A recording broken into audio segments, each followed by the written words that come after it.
Shield. Visit St. Clearwater, the City of Clearwater, and ESPN events.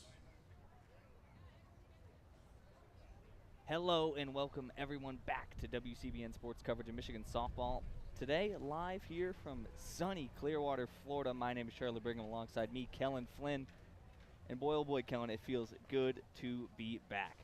Charlie, I could not have said it better myself. We are back in Florida, one of my favorite, if not my favorite, trip that I get to do here for WCBN Sports, and it is a pleasure to be here covering Michigan softball as they get really their first big-time tournament. This is the first big tournament of the year, and we're excited to be here, excited to be covering it, and excited to be able to bring our listeners some coverage. So I'm ready to go. I am ready to go too. I mean, the gloomy cold weather of Ann Arbor is nothing compared to this. I mean, 80 degrees and sunny. Couldn't ask for a better look. But enough about the weather. Let's get into the softball. Michigan, currently ranked number 25 in the nation. UCF number 14 in the top 25 rankings. Michigan's going to be the home team today. Give you the starting lineup defensively for the Michigan Wolverines. In the circle, it's going to be Durkowski behind the plate, Kiki Thole, and then left to right in the infield. It's LeClaire, Livingston, Langford, and Erickson over there at first base, and then left to right in the outfield. Sealer, Blair, and Mattia over there in right. Give the batting order for the UCF Knights as well. It's going to be Williams leading off, Cody hitting second, Doherty hitting third, Evans in the cleanup spot. Searcy batting fifth, Evans batting sixth, Rowe seventh, Willis batting eighth, and Macario rounding things out in the 9-hole. And Charlie, you went through that defensive lineup for Michigan, and one name I want to point out there, Eli Mattia, a transfer from Boston College, two-time All-ACC player out there at BC, and the Wolverines had a lot of success with an ACC transfer last year with Christina Burkhart. I have reason to believe that the Wolverines should see another successful transfer here in Eli Mattia, who has really impressed a lot of folks around the program so far and early in the season. But I'm really excited to see what she can do here in the Wolverines' first big-time showing of the season. The senior started all 5 games for the Michigan Wolverines, 7 hits in 16 at-bats for a cool .438 batting average to start off the season. But we're going to get to see her start in right field, show off the defensive prowess. Quick little meeting in the circle, and we are just about set to go. Again, we'd like to thank you all for listening to WCBN Sports coverage of Michigan softball. And I know we already said it, Kellen, but it feels good to be back. It is. Softball is such a key part of this station, and it's something that means a lot to all of us. And so it really is a pleasure to be able to be here and do this. How many other students can take a trip down to Florida to cover some softball? We are just moments away from WCBN's first coverage of team number 46 here. Durkowski standing tall in the circle, taking her time. Some cheers ring from the crowd and from both dugouts, and here we go. Spinning the ball in the right hand, now to the windup. Durkowski. First pitch, missing just outside. That one called ball 1. And Charlie, we're in a unique spot right behind the dugout here at the Clearwater Invite. A little different than our setup for the last trip, so we'll get an excellent view of all the balls and strikes. 1-0. That one again missing outside. Make it 2-0 now. The quick little stoppage of play before we got going. A quick defensive substitution for the Michigan Wolverines. Livingston moved to the designated player spot. Ella McVeigh taking her spot over at shortstop. 2-0 hitters count here. The pitch on the way to Williams. Swung on, popped up. That one foul. And it's going to make its way out of play. That'll push the count 2-1. And Charlie, the big difference from this Michigan team last year to this year is obviously going to come in the circle. No Bobian, and Alex Duraco transferred out, so going to need to see somebody step up for the Wolverines. Dirk goes off speed on 2-1, and it catches the corner. A beautiful pitch. Williams wanted nothing to do with that one. That pushes it to 2-2. And in the Florida trip last year, we saw a lot of good things from Lauren Durkowski, and we have reason to believe that she'll be able to continue that mantle of great Michigan pitching. The two-strike pitch from Durkowski. Swung on, hit on the ground. That one's going to squirt through the infield, and that's a one runner up and one runner on for UCF. A nice hard ground ball through the middle for Williams. Batting second for the Knights. Third baseman, number After a hard 17, fought at bat, that'll bring up Cody. Cody. Williams stands tall over there on first base, 1 for 1 on the day. 3 righties to start off this Knights lineup, Cody being the second.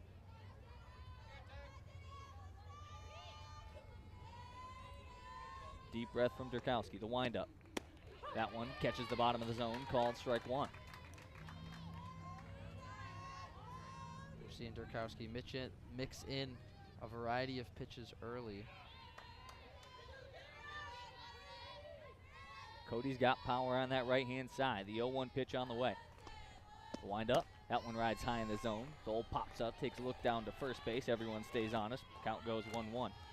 I mentioned the power of third baseman Jada Cody. Through just 5 games, already has a double, a triple, and a home run. 3 of her 5 hits coming in extra bases. And has drawn 3 walks already in the young season. Disciplined hitter. Count even at 11. Pitch from Durkowski. This one again high in the zone. Dole throws down to first base. Quick tag applied, but no dice. The freshman Maddie Erickson over there on first base, wearing that number 4 jersey. Durkowski spins the ball in the right hand, checks the wristband. 2-1 pitch on the way. Set and delivered again outside. Cody watches 3 in a row go by, and she'll have a hitter's count 3-1 when she steps back in. And that speed on first base with Williams keeping Kiki Thole very alert here. She's popped up. These are the last 3 pitches. The 3-1 swung on and missed. Beautiful pitch from Durkowski. Blows it by her. We've got a full count.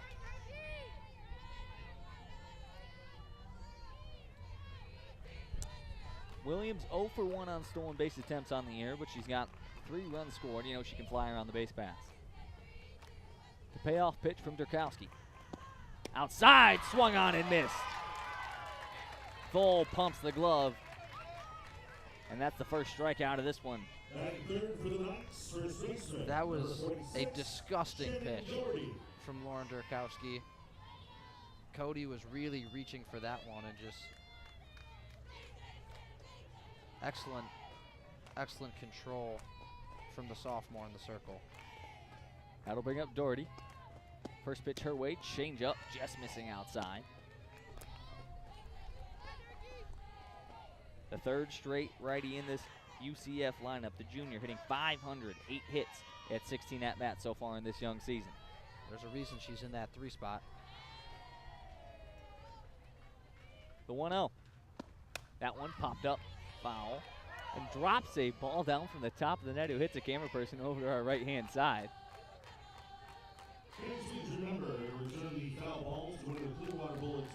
After the hard foul ball, that's going to make the count 1-1. A lot of ones up there on the board. Top of the first, 1-1 count, 1 runner on, 1 out. Durkowski taking her time, now goes to the glove. The 1-1 pitch, high in the zone again. Really, the only location that Durkowski has missed so far for this one has been up in the zone, really trying to pepper up near the letters. So far, it's a mix of success. The 2-1 pitch, that one hit high and deep towards left field, tracking it back to the wall, and forget about it. Up into the stands, a 2-run bomb for Doherty. Her 2nd of the year, and UCF out to an early 2-0 lead. And that ball was just laced right off the bat. Great launch angle, and Sealer just had to watch it go over her head in left field. And that easily cleared the temporary fences out there. Landed, I think somebody in the stands out there caught it. So through now 5 games and one-third of an inning, Shannon Doherty with her 2nd home run of the year. Durkowski facing the first lefty in this UCF lineup. decides to go right on that outside corner for a called strike one.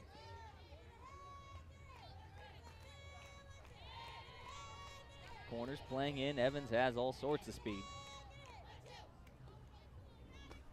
The 0-1.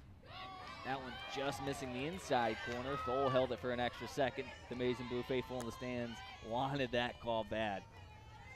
And that's a veteran catcher in Kiki Thole trying to help her sophomore pitcher out a little bit. Drukowski's 1-1. That one low in the zone. Nice block by Thole.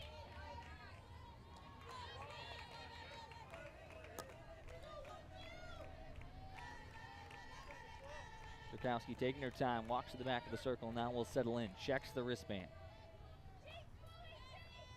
Evans standing tall on that left-hand side. The pitch catches the outside corner, even it out, 22.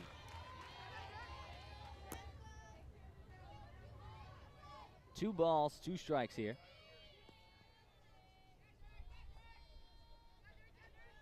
Drukowski trying to bounce back after letting up the 2-run blast. The pitch, foul back. Just barely getting a piece of that one was Evans. And Michigan and UCF met last year in this same tournament, and the Wolverines were able to win that game 6-0. But the Knights off to a hot start here. Of course, Alex Storako on the mound for that one. Hit from Drukowski, rings her up. Caught her looking on the inside corner. That's 2 outs. What a pitch there, going right at her. Getting her inside where she couldn't go get it. And the Knights have to be thrilled that the two people that decimated them last year are no longer on this Wolverines squad. Christina Burkhardt had 4 RBIs in that game, and Storako pitched a scoreless game as well. First pitch to the 5-hitter Kennedy Searcy is low and outside, ball 1.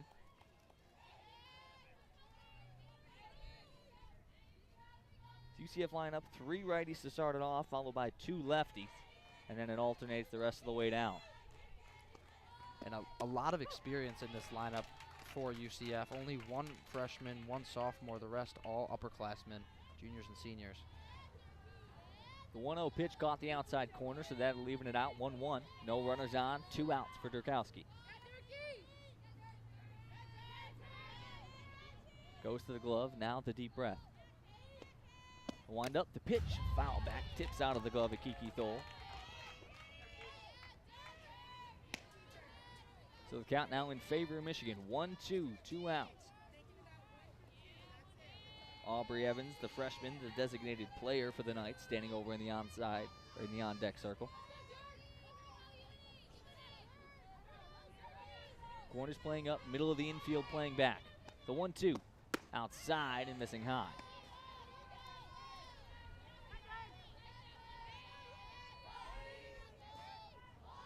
No harm there, count still 2-2. 2 outs, nobody on. A light breeze blowing out towards center field. The pitch from Drukowski, that one just below the knees. McVeigh nods her head side to side at shortstop. That call could have gone either way.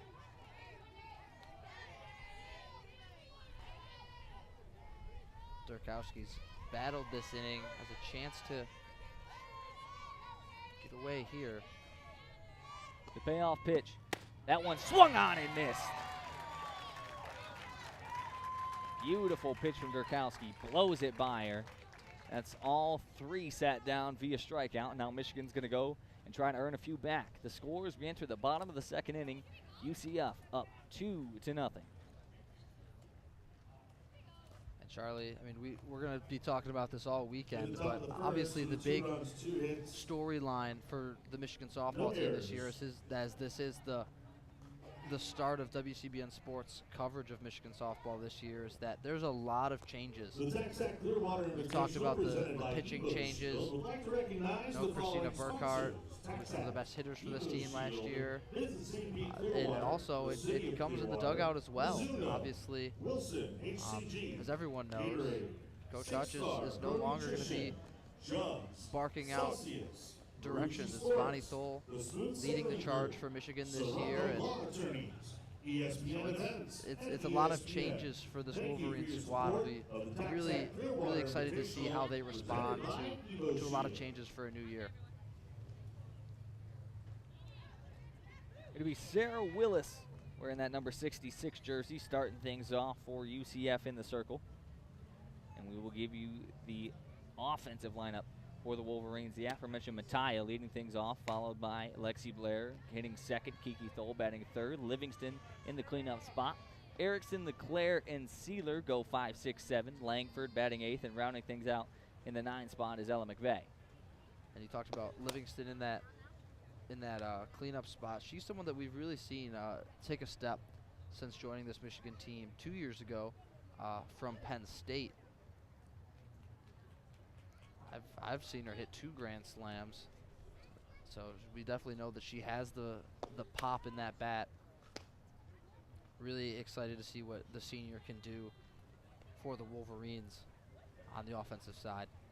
You know, she really just produced in all facets of the game. Obviously, we mentioned at the start of last inning, starting this game off as the designated player, but last year, I mean, she was as solid as they come over there on second base. And it took some time. Really didn't get a ton of playing time early in the year. That worked her way up into some different roles with the team, and now getting a starting nod in the Wolverines' first big tournament of the season. Exciting stuff from a local product. The Michigan fans in the stands making themselves known as Mattia's name is announced. The senior standing on that left-hand side. And one more quick note about Livingston you mentioned. Didn't get much playing time to start the year. Really earned that starting spot towards the latter half. And I mean, she was a key piece of this Michigan team as they moved into the latter half of last year. But here we go. Willis checks the wristband, puts the ball down on the left knee, and now we'll go to work. A long windup. First pitch to Mattia, just below the knees, ball 1. And Mattia's been striking the ball great so far in the young season, like we talked about earlier, hitting a nearly 440 batting average. The lefty transfer from Boston College. It's been a big boost on the offensive side. The 1-0 pitch on the way from Willis. The windup. That one just catching the outside corner. That'll even things out 1-1. Willis with all sorts of velocity today.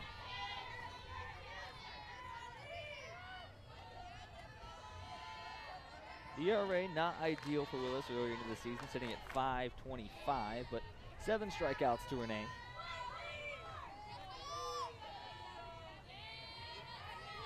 The 1-1 pitch. This one, low. That one maybe 2 inches lower than that last one. Really trying to attack that same spot that Mattia let by.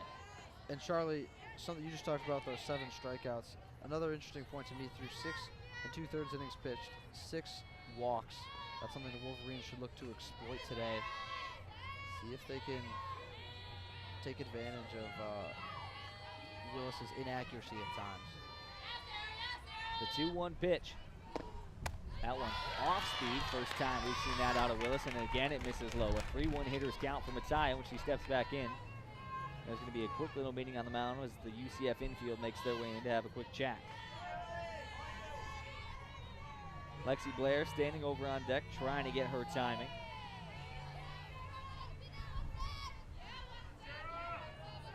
The wind blowing out towards left field.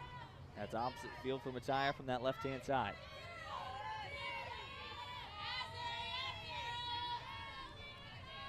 The 3-1 pitch. This one, change up, rides inside. That's going to be a walk, and Mattia makes her way down to first base. Batting second for Michigan. Third walk she's drawn this year, and now Michigan has a base runner on with no outs.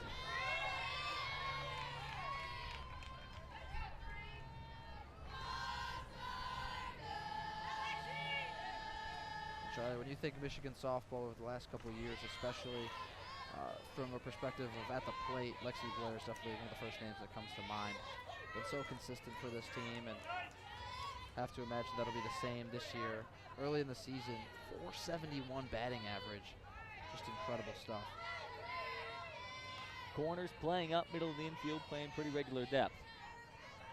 First pitch on the way to Blair. Change up. Missing just low. I mean, that one was about as close as they come. Willis shakes it off, grabs some dirt, now wipes it off on the towel. 1-0 count.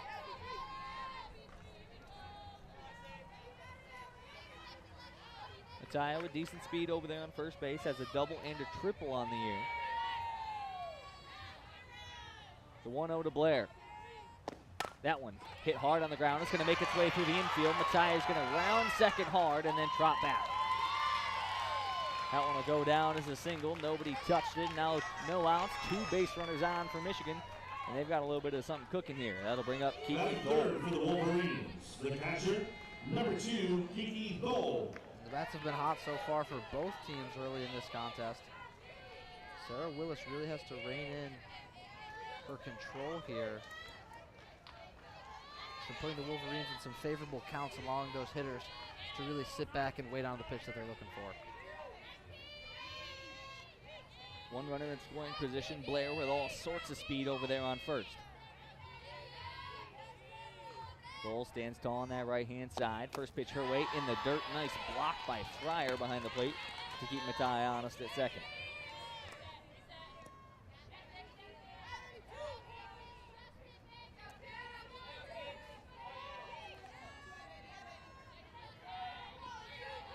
Fryer, the sophomore, only has to worry about the defense so far. Is starting off, not in the offensive lineup.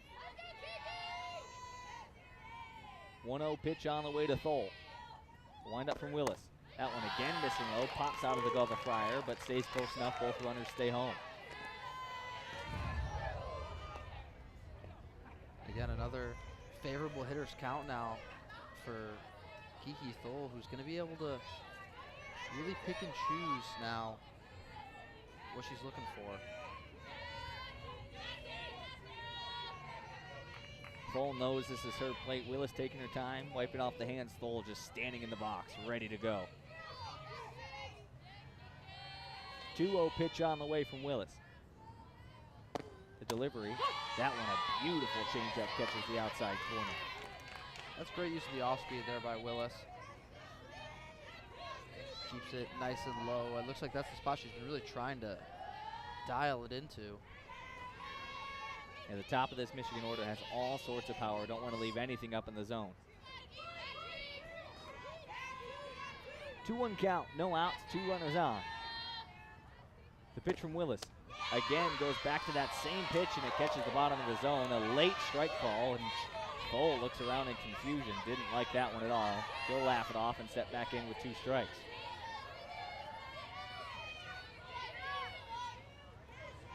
That's kind of how Willis has been living, on the edge, quite literally. Misses too low and then stays consistent and just brings it up an inch or 2 and gets 2 called strikes. This is where Willis makes her money. The 2-2 pitch. That one swung on and missed. Sits down Thole. That one good for the first out of this half of the inning. Batting fourth for Michigan, shortstop, number 24, Molina Livingston. Find the strikeout. That'll bring up Livingston. She's got 2 runners on to work with. 4 RBI so far on the year through 5 games. Early in the season, hitting at nearly .430 with runners in scoring position.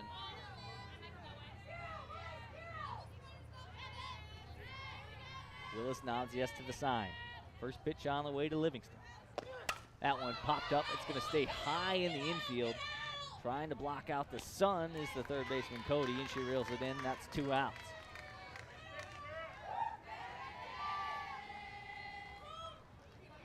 And Willis, who was in a jam early, gets 2 quick outs, and now Michigan at the risk of stranding too early. Batting for Michigan is number 4, That'll bring up the first baseman, Maddie Erickson.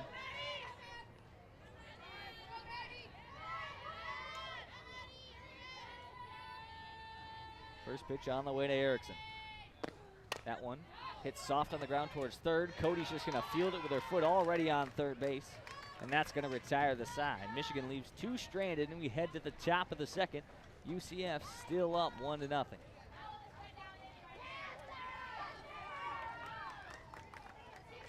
And the bats for Michigan just they look solid in that first inning, but Willis really able to rein in her control, and ultimately Michigan, like you just said, strands 2 and still down 2-0.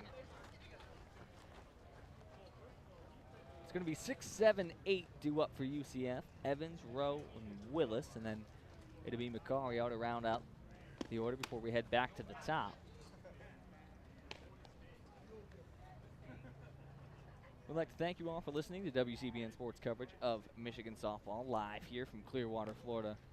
Kellen, I mean, I know we talked about it before, and I know I said I wouldn't talk about it anymore, but this weather's beautiful. I mean, it sure beats freezing rain.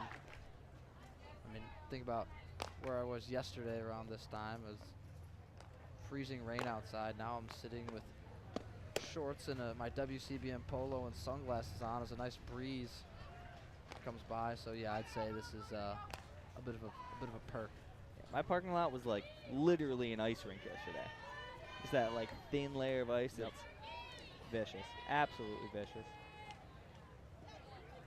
Quick meeting in the circle, and we are just about set to go. Durkowski fixed the hair. Michigan in the all-white unis today with the maize and blue stirrups. UCF, the gray tops, white pants, white socks. Leading off the top of the second for the Knights, number 3, Aubrey Evans. Fans scattered all around the park. 4 sets of bleachers behind the outfield fence. And all sorts of fans sitting right behind us here, behind home plate. And some nice, just like grassy seating area out there. It seems like a real nice way to. We might have to catch another game after, in between some of the Michigan games. Just go hang out in the grass. Oh yeah. Wouldn't argue with you. A lot of really good teams here at this Clearwater Invite. First pitch to Evans up near her eyes for ball number 1. I'd say Michigan and UCF both fit into that category. Both ranked. Michigan number 25, UCF number 14 in the country. That one hit on a line, well foul though. That, I mean, absolutely ripped down the first base line, but Evans just a bit behind it. That'll even out the count.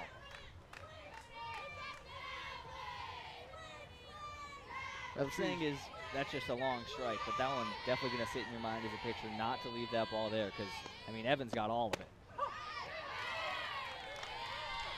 Durkowski makes a nice adjustment, decides to go inside there, handcuffing Evans. She didn't want any piece of it. Now the count's in her favor, 1-2. Yeah, I don't think Evans was looking for that pitch there, and clearly, like you said, just handcuffed, frozen. Deep breath from Durkowski. The 1-2, swung on and missed. Got her to chase the rise ball upstairs, and that's 1 up and 1 down.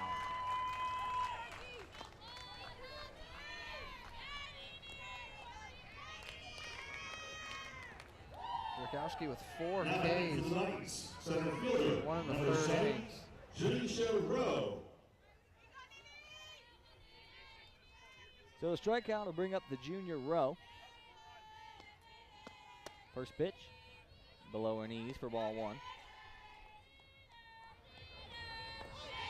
Rowe, a slap hitter near the bottom of this UCF lineup, playing center field on the defensive side of things. Can fly around the base pass, already 2 stolen bags on the year. This one show bunt, going foul, and what a play! Crashing in from third base out of nowhere is Audrey Leclerc to track it down in the air for out number 2.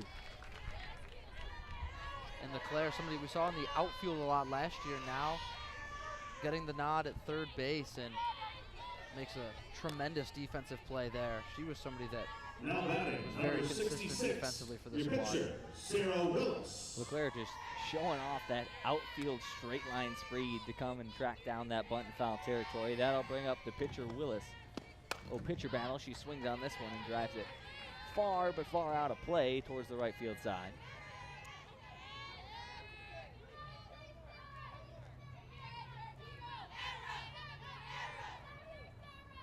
Drukowski looks over to her dugout. Now we'll check the wristband, spinning the ball in the right hand. 0-1 pitch on the way to Willis. Delivery skips off the dirt and up into the glove of Kiki Thole. That'll even things out 1-1.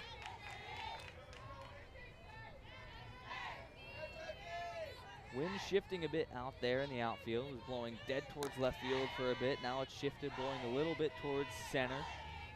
Just kind of swirling. Willis takes her time and now will step back in. Counts even at 11. 2 outs, no runners on. This one hit hard down in the dirt, pops up off the foot of Willis, and now the count will go 1-2.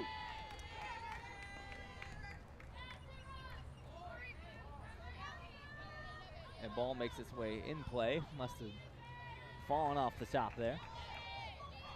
That's the second ball we've seen get knocked off the top of the backstop.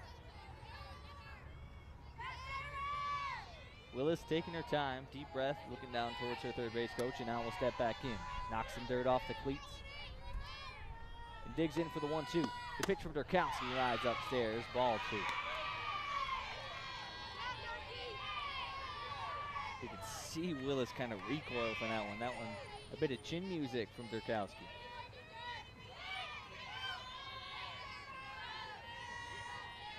Drukowski's really been using all areas of the zone.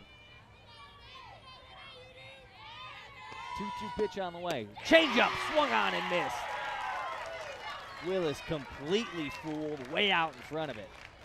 Make it 5 strikeouts on the day for Lauren Drukowski. The only non-strikeout on the fantastic play from Audrey LeClaire. Wilson 18,000 Fast Pitch Clubs offer. Wow, that I'm still in awe. That was just a disgusting changeup for Drukowski. Willis, a good full second out of that one. Are you hungry? Concessions are located at the center Up first will be Audrey LeClaire, then Ellie Sealer and Indy Langford. 6, 7, 8 to start things off for Michigan. Ella McVeigh batting 9th before we head back to the top of the order with Mattia. Back in the bottom half of the first inning, Michigan left 2 runners stranded. Mattia on second, Lexi Blair on first after first 2 hitters got on. Mattia via a walk and Blair with that single through the infield. Playing in Florida. By making the decision to play in Florida, you have an opportunity to experience. Again, we'd like to thank you all for listening to WCBN Sports coverage of Michigan softball live here on YouTube. It is the station fundraiser currently for the WCBN station as a whole, so if you're interested, head on over in the Ann Arbor area to 88.3 FM, tune your radio dials to hear all the good music. And Monday through Friday, 6 to 6:30 p.m., you can tune in for the Daily Sports Report.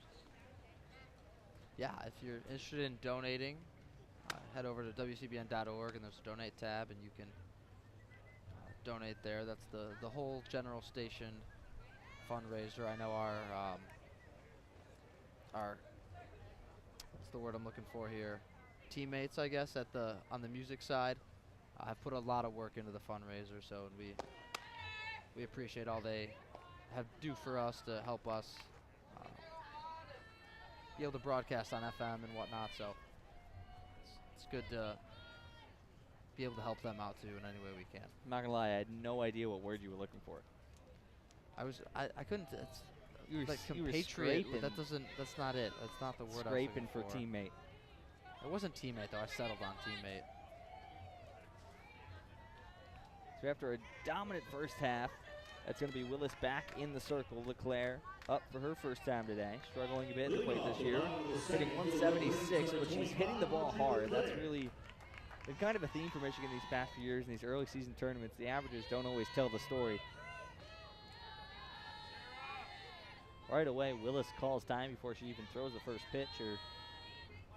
Looks like her call card is a little messed up, so she'll tend to that. Couple practice swings from LeClaire. Now she'll step back in.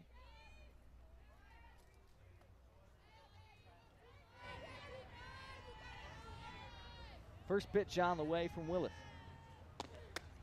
Outside, ball 1. Tell you what, the wheels of Audrey LeClaire would be something that Michigan loves to get on the base pass early here. Absolutely, and this Michigan lineup really has just so many players that are threats on the base paths to to engage in some thievery, shall we say. LeClaire stands tall on that left side. The 1-0 pitch. Hit hard up the middle. Willis barely gets a glove on it, throws it over to first base just in time for route number 1. Excellent reaction there from Sarah Willis. Just able to get a glove up there to knock it down and calmly makes the throw over to first. And I mean, Kellen, that's exactly what we were talking about. LeClaire hit that ball hard, and she hit it right back at Willis, but just couldn't find a gap.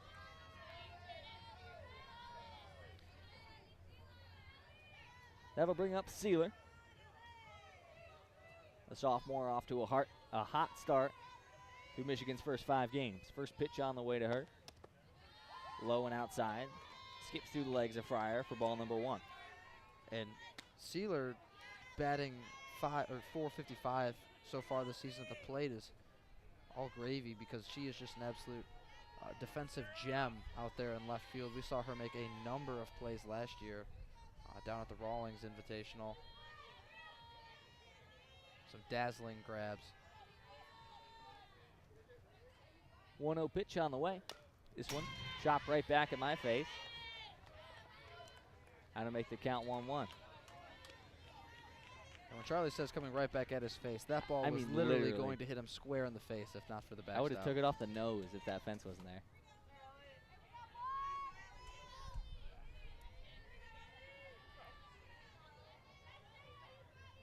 So after the foul ball to my forehead, the count sits 1-1.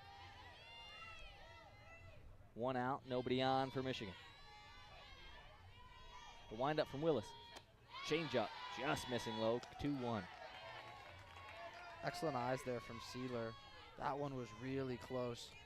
Just laid off it.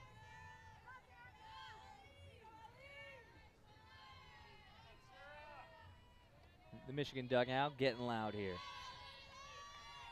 Sealer digs in, that back left foot way back near the back of the batter's box. The 2-1, missing outside again, make it a 3-1 count now for Sealer.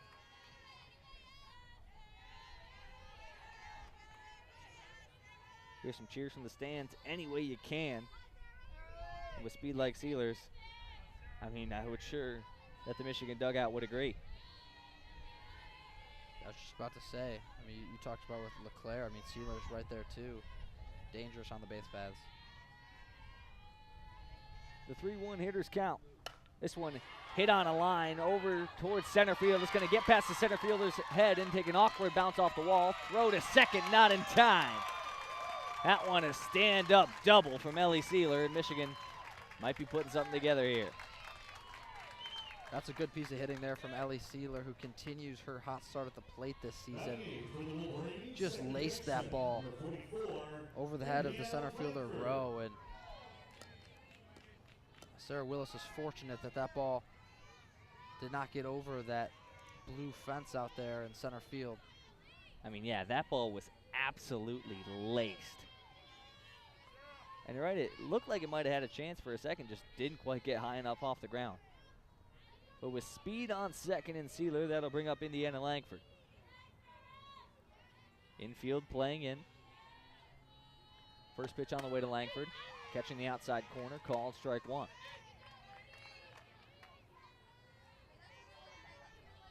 Langford, one of the 2 freshmen in this Wolverine lineup. We already saw Erickson.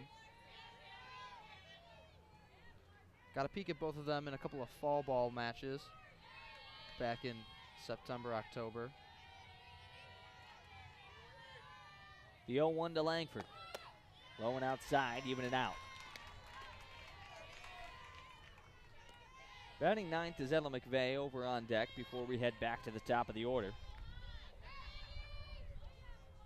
All sorts of speed all throughout this Michigan lineup, but especially towards the bottom. I mean, LeClaire, Sealer, Langford, McVeigh in your 6 through 9 spots.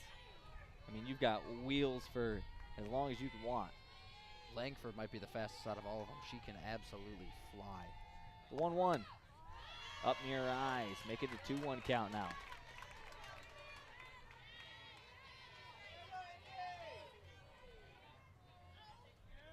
Indy Langford nods down towards third base and now will settle in.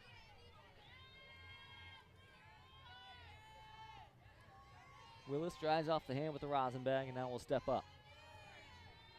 Back left foot on the mound. Now goes to the glove. The 2-1. Change-up. Beautiful pitch. Langford didn't want any piece of it. That pushes the count 2-2. You've got to imagine anything out of the infield has a chance of scoring Sealer from second.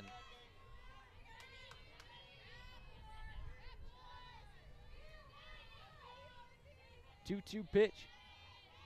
Willis points the glove now to the windup. That one poked foul. Another changeup. Langford doing a nice job poking it away. These off-speed pitches from both Willis and Durkowski are just absolutely devastating to these left-handed hitters. And that ball is floating and just riding right in on your hands. And they've been mixing them in at just the right times, it seems like. I mean, like you said, they've just been precise and deadly with those off-speed pitches. The 2-2 from Willis. On the way. Outside, rings her up.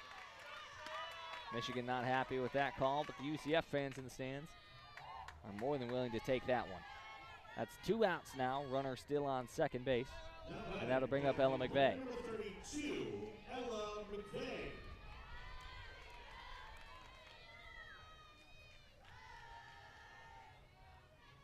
McVeigh, the 9 hitter. Mattia over there on deck. Back at the top of the order. Infield playing in. First pitch to McVeigh. Changeup up inside.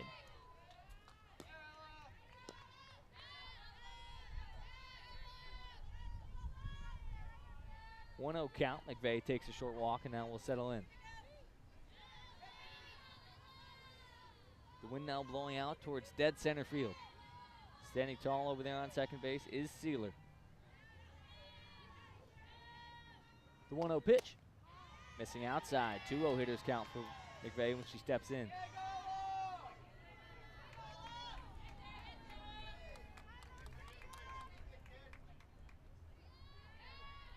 Two hits, 3 runs, and 9 at-bats for McVeigh so far this year.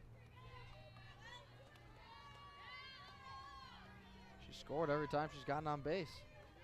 Drew 1 walk. The 2-0 pitch.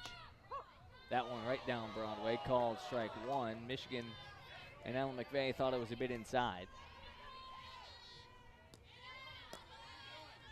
You hear the groans from the Maize and Blue faithful. They travel well.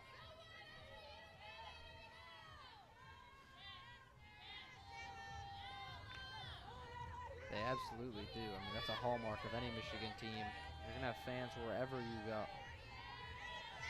2-1 pitch to McVeigh. Swung on and missed. That'll make it 2-2. McVeigh shrugs it off.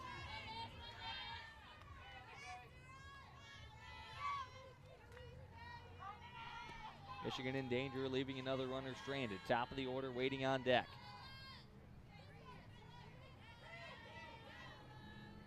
McVeigh lines up the bat. Willis is 2-2. The pitch swung on and missed. Willis goes downstairs, gets McVeigh to chase, and Michigan leaves another stranded. We head to the top of the third. UCF still up 2-0. Michigan leaves another one in scoring position there. Can't take advantage of an excellent hit from LeClaire, or excuse me, from Sealer. The forecast for this tax season is going to rain refund. The Michigan Wolverines with a lot on their minds today as they make the trip down. Obviously, the number 5 pass for Kaylee Rodriguez and a green and white heart on the back of the helmets as well, with a Spartan helmet to honor those 3 victims of the Michigan State shooting that happened this past Monday. Just a tragic event. WCBN Sports, we obviously are sending all our thoughts and prayers to those families and everyone that was affected in the Spartan community. It's a privilege to be able to have such close ties to them, and we spend a lot of time over there. We've sent crews to the Breslin Center and to Spartan Stadium, and so really is such a tragic event.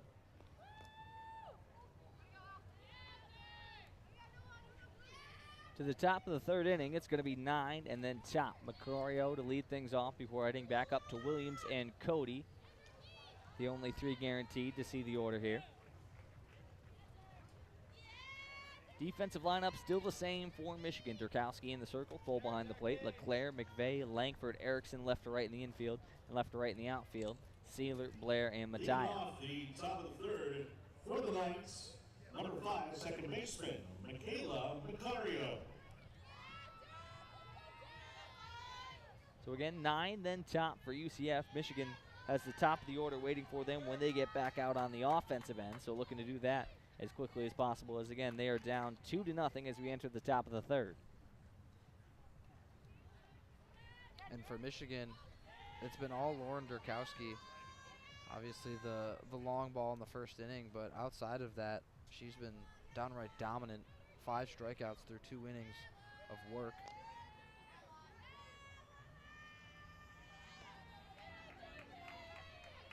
Durkowski spinning the ball in the right hand, now goes to the glove. First pitch of the third inning on the way, and that one as pretty as they get. Right down Broadway, called strike 1. Turning up the heat a little bit there was Durkowski. Just blows it right by Macario.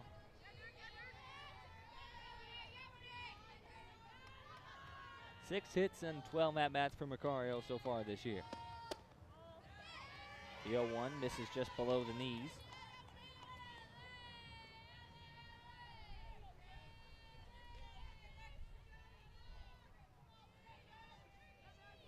Six hits and 1 walk. Puts Macario's on-base percentage at a cool .538 to start off the year for the Knights. Durkowski's 1-1. Hit high in the air towards right field. Tracking it, it's overhead and over the fence. A solo shot from the 9-hitter Macario pushes the Knights' lead to 3.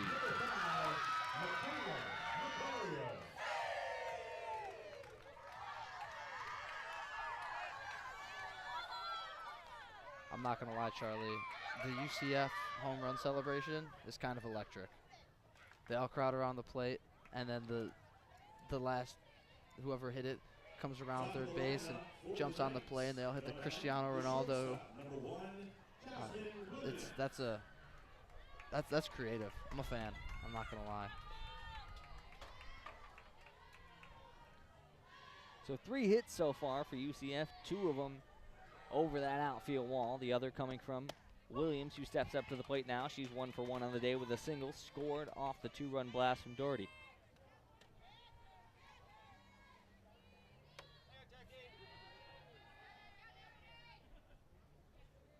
Durkowski checks the wristband.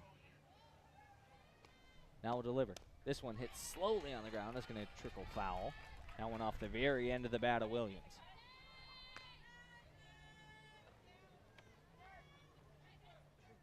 So you see some welcome back WCBN messages in the chat. Would like to thank you all for tuning in. Again, we appreciate your coverage. You all make this possible. And some greetings from Saline, Michigan. If you're interested, drop where you're listening from in the chat. We love seeing where all our fans are, and we'd love to give you a shout out. Durkowski's pitch. Swung on, popped up, that one out of play. So we stay at 2 strikes. Nice pitch there by Durkowski, going high and outside to Williams, trying to get her to chase, which she was successful in, but Jasmine Williams able to put a piece on it.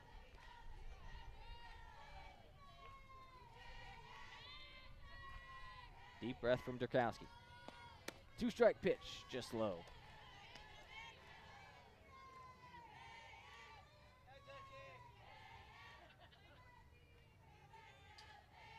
Two strikes here. Williams going to have to poke anything away she doesn't like.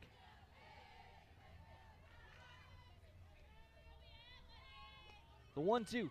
This one chased upstairs. Strike 3. Durkowski went to the rise ball. Williams wanted it but couldn't catch up. That's 1 up and 1 down. That one was way upstairs from Durkowski.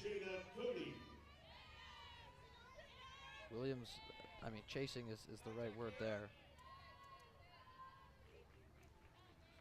That brings up Cody, who did some damage in her last at-bat for sure. Nice grab by Kiki Thole to reel that one in. A ball outside. Count 1-0. Durkowski now with 6 strikeouts so far in the afternoon.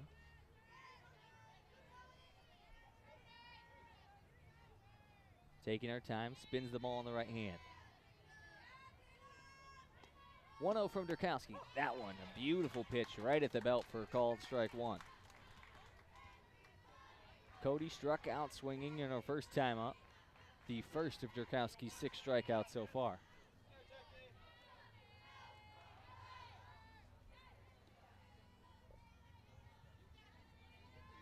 Deep breath from Dirk.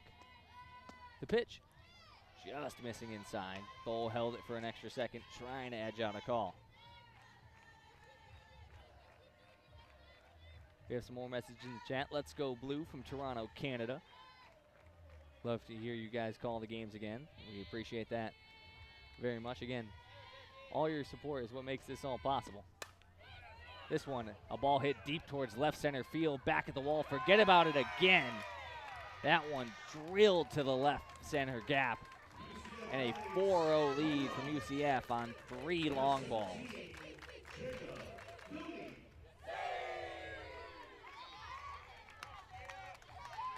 And clearly the Knights have found a tendency or something from Durkowski that they've been sitting on. And they've clearly been able to take advantage early. Seems like every at-bat's either a strikeout or a home run. Speaking of home runs, that'll bring up Shannon Doherty, who had that 2-run blast that pushed UCF out early.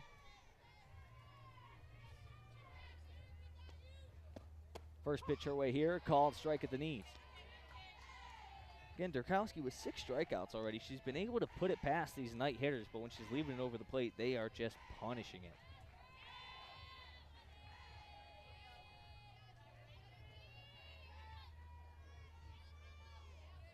0-1 pitch on the way. 1 out, no runners on. Durkowski again gets ahead 0-2 here.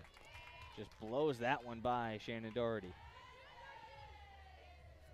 And after giving up 3 home runs, I mean, if you're Michigan, you have to be a little bit careful of how you use your pitchers just because you have another game directly after, and it's not ideal to have someone kind of starting up and stopping and then starting back up all within just a couple of hours. The 0-2 rides inside, make it 1-2. Durkowski still out in front. Kellen, you mentioned Michigan has another game right after this. Make sure to stay tuned on WCBN Sports for our coverage of that one as Michigan faces off against the Louisiana Raging Cajuns. A plethora of teams from all across the country here for a nice weekend of softball. I saw Arizona. Michigan's got Oklahoma State and Mississippi State tomorrow. USF's here, Virginia Tech, UCLA, Nebraska. Yeah, the flag is scattered all around the outfield here, giving a little bit of a sense of who's here. Alabama. Everyone's at the Clearwater Invite. Everyone that's something. The 2-2 hit hard on the ground over towards second base. Langford right there to make the play, and that one good for out number 2.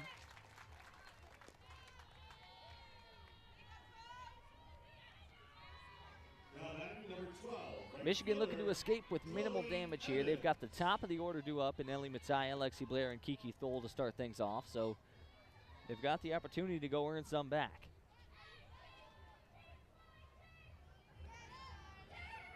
Evans struck out looking in her first time up. First pitch her way here. She ducks under it. That one was headed for her head.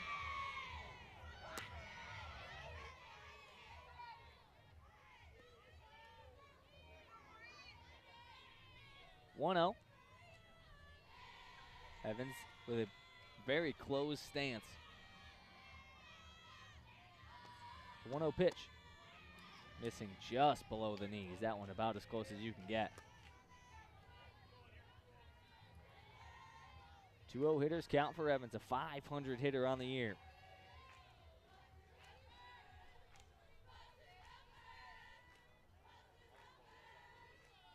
Deep breath from Durkowski. The 2-0. Just missing inside. Thole held it extra long. Michigan unhappy with that one. 3 balls, no strikes.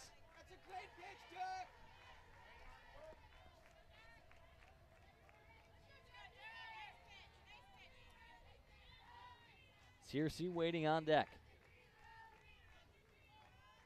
The 3-0 pitch from Lauren Durkowski. Just catches the knees. Evans was ready to trot her way down to first base.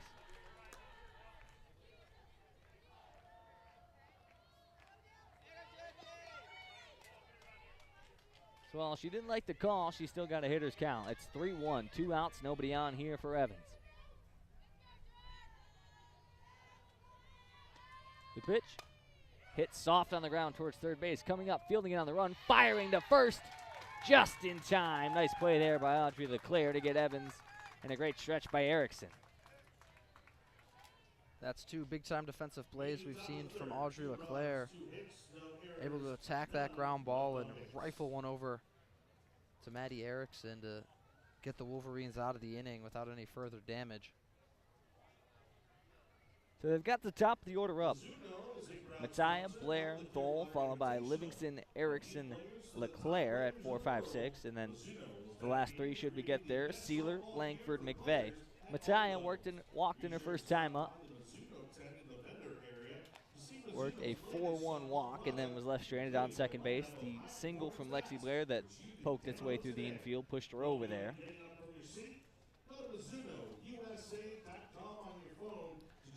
We've seen Willis with a willingness to really push the boundaries of the zone. And it's paid off at times and stung her others, but Michigan's really got to be disciplined at the plate and try to make Willis work and throw strikes. Michigan's been on it. They just haven't been able to convert. The top of the order especially, we mentioned Mattia worked a walk. Blair had a single. Kiki Thole struck out swinging, but, I mean, she was right on it. Livingston took a big hack on the first pitch she saw, popped it up in the infield, just got under it a bit, and Erickson hit a hard ground ball towards third base where Cody really just was kind of shading the line and just had to feel that her foot was already on the bag when she did so.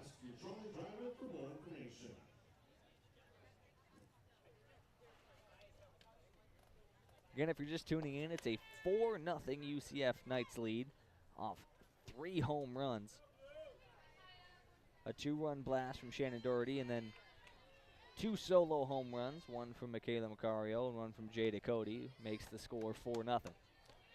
And this is a really solid UCF squad. I mean, ranked at 14th in the country. There's a lot of good teams here that the Wolverines are going to face. Tomorrow they get a really, really good Oklahoma State team. Leading off the bottom of the 3rd, at the top of the lineup for your Michigan Wolverines, number 17, a lot at stake for this Michigan squad at the national level to really bring some attention to Team 46. First pitch on the way to Ellie Mattia. Off speed that misses just inside. Sliding just below that front right elbow.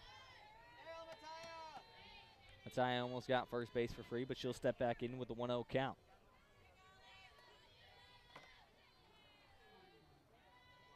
Willis taking her time. Puts the ball behind her back, and now we'll go to the windup. 1-0 pitch. This one hit hard and chopped down into her foot. Mattia is going to walk it off.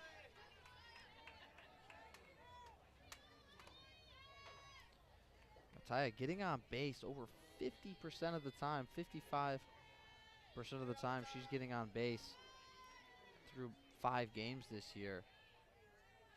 That's incredible stuff from your leadoff hitter. Just what you're looking for. Hitting .438 on the year, .667 from that leadoff spot. The 1-1 pitch, missing just high. The zone so far today has been tight, but it's been very, very consistent. Hitters and pitchers alike know what you're going to get up there. I think we're starting to see both sides adjusting to that as well. 2-0 count, or 2-1 count rather, for Ellie Mattia. Blair getting her timing on deck. The delivery from Willis. Missing just low. 3-1 hitters count for Mattia when she steps back up.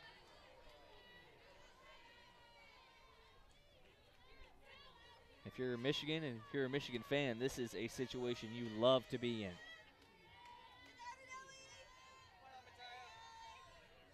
Willis takes a quick little walk and now will settle in.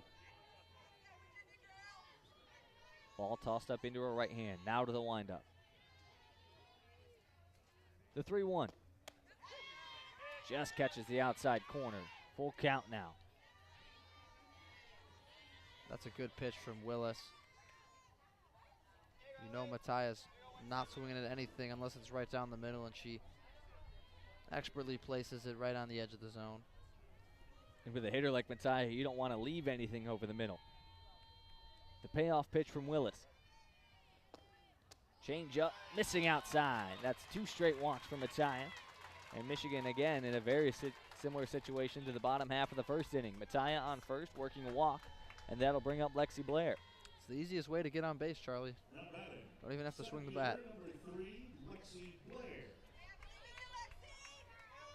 Especially if you're a hitter like Mattia or Lexi Blair. Pitchers don't want to leave anything close, kind of trying to throw around you.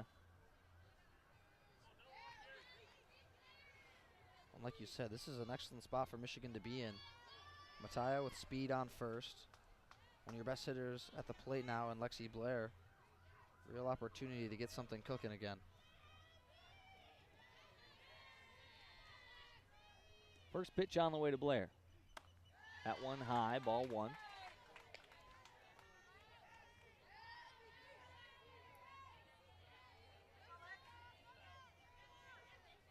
Mattia on first has scored 5 runs so far this year. Blair with 6 RBIs, a big reason to that. Pitch on the way. Missing low, 2-0 count now for Lexi Blair.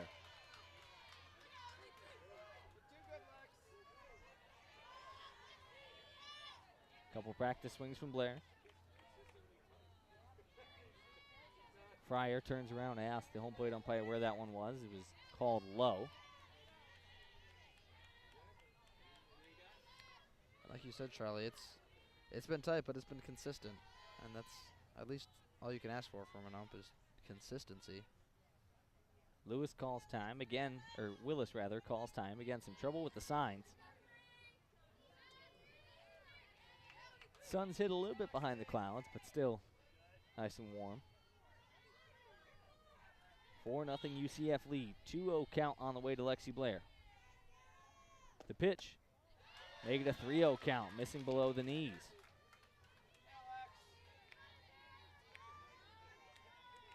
A tie on first, 3-0 count for Lexi Blair. Kiki Thole waits on deck.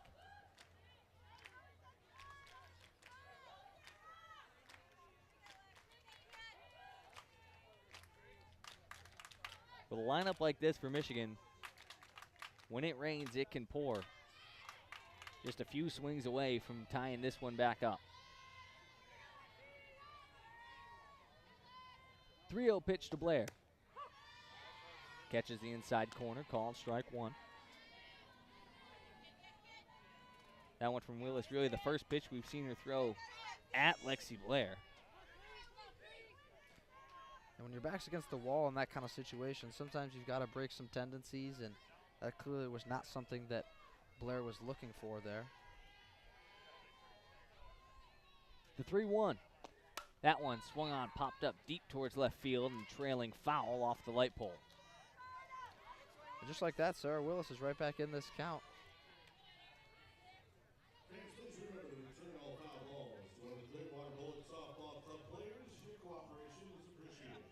Seen Willis get into a number of duels with these Michigan hitters, really drawing out the count. Blair takes a deep breath, looks at her bat, and now will settle back in. Full count, no outs, one runner on in Mattia. The pitch to Blair, hit on a line but foul. She turned on that one hard.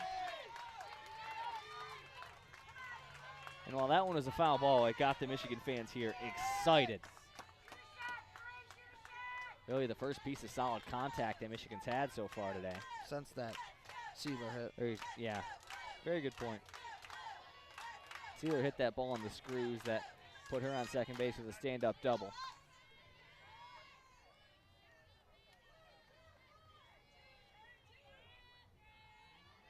After the hard line drive, the count still sits 3-2. The pitch to Blair. Hit hard on the ground. It almost gets through the infield, thrown over towards second base, not in time, but they got Blair. An athletic play from Shannon Doherty, doing it on both ends. And you said an athletic play there, able to maneuver over, knock the ball down, and make a tough scoop.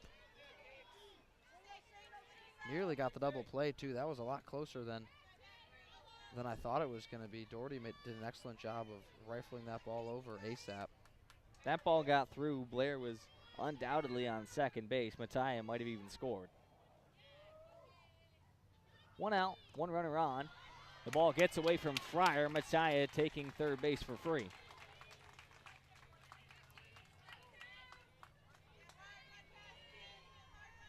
A 1-0 count from Full. That one skipped off the dirt just in front of the plate. Still early in the contest. You don't want to say Michigan's got to score here, but it does feel like it would be a big momentum boost for Michigan.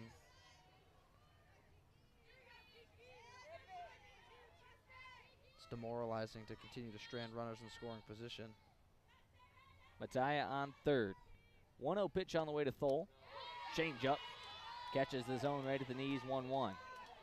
Thole fired the hips like she wanted that one, decided to lay off, but it was the wrong call.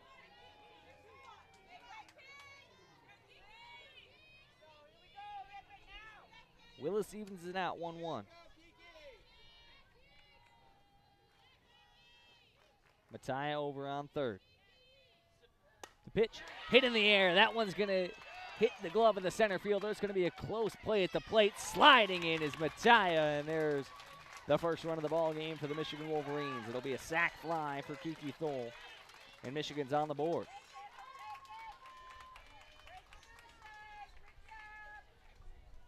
And just like that, Michigan on the board. Number 24, the shortstop, wasn't necessarily the prettiest way to get Mattia around the bases, but she touched home nonetheless. First pitch on the way to Livingston. Low and in the dirt. That one just the second pitch we've seen to Livingston so far. She swung and popped up the first pitch she saw in this contest. 2 outs, no runners on after the sac fly from Thole. Scored Mattia.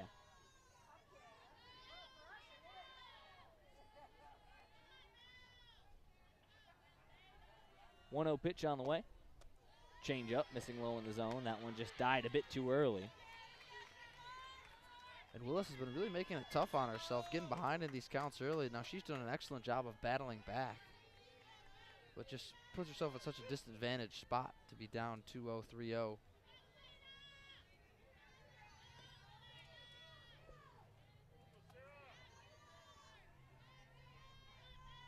The 2-0 from Willis. Hit back at our heads. That one was going at my forehead that time. Yeah, that one is cruising. I know the fence is there, but it's still instinct every time to just duck out of the way. You know that video of Kevin Durant and James Harden sitting right behind home plate at a, I'm pretty sure it's at a Yankee. It's either at a Yankees or Mets game, and they're sitting right up on the fence, and they like jump out of the way, and James Harden spills his drink on some lady.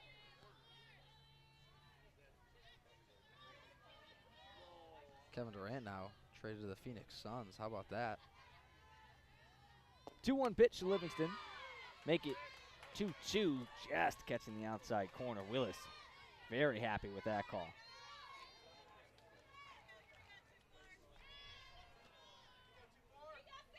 Here's some moans and groans from the Michigan side. Then let's go Sarah chants from the side of UCF.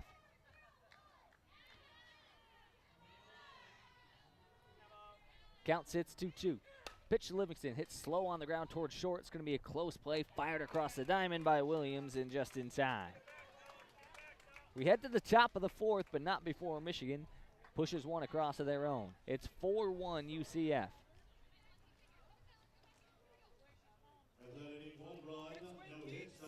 Durkowski really has got to lock in here.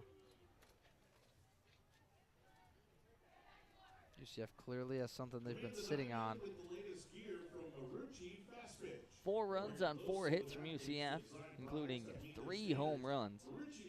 A 2-run blast from Doherty, a solo shot from Macario, and then 2 batters later, Jada Cody put one over that left center wall. Again, if you're just tuning in, we'd like to thank you for listening to WCBN Sports coverage of Michigan softball live here from the Clearwater Invitational at the Eddie C. Moore Complex. Again, we'd like to thank you all for listening, and if you're interested, no pressure to, but if you want to drop in the live chat where you're listening from, always love reading those out and love giving out shout-outs. Again, we appreciate our fans so much here at WCBN. What we do would not be possible without you. That's absolutely right, Charlie. We would not be skipping school on a Friday to go to Florida to sit in the sun and talk about softball without all of our wonderful listeners. So truly thank you for giving us this opportunity. Yeah, you could have been in your discussion section today, but instead we were on a plane. Could have been taking a Chinese midterm today, but instead I was on a plane. That's awful. So I may have 3 exams next week now, but this weekend, it's all about softball. It's 5-6-7 due up for UCF. Searcy, Evans, and Rowe. It'll be 5-6-7 due up for Michigan as well when they get back in the dugout. We would like to thank the City of Clearwater's field maintenance staff for all their hard work maintaining our fields. We have a quick few thank you messages. The Michigan team waits in the circle.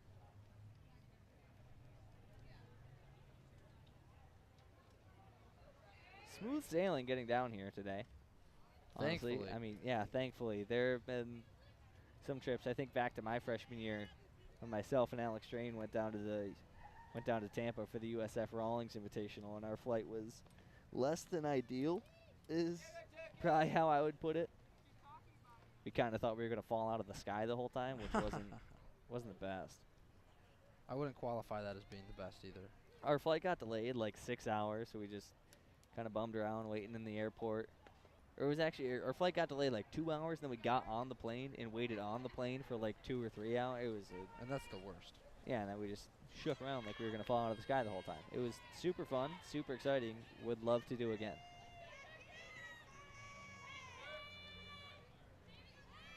But here we go. We are set to go. Durkowski takes her spot in the circle. Places the right foot on the rubber, now goes to the windup. First pitch on the way to Searcy. She shows bunt, lays one down. Coming up, fielding it on the run, firing. Not in time. LeClaire got there, but the wheels of Searcy proved better. I mean, that was just a picture-perfect bunt. Can't lay it down much better than that.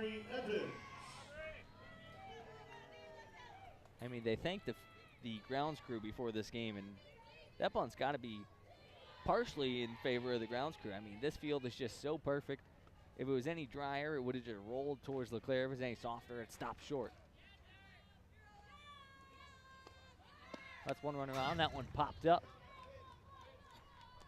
Trying to play a little bit of small ball here in the top of the fourth.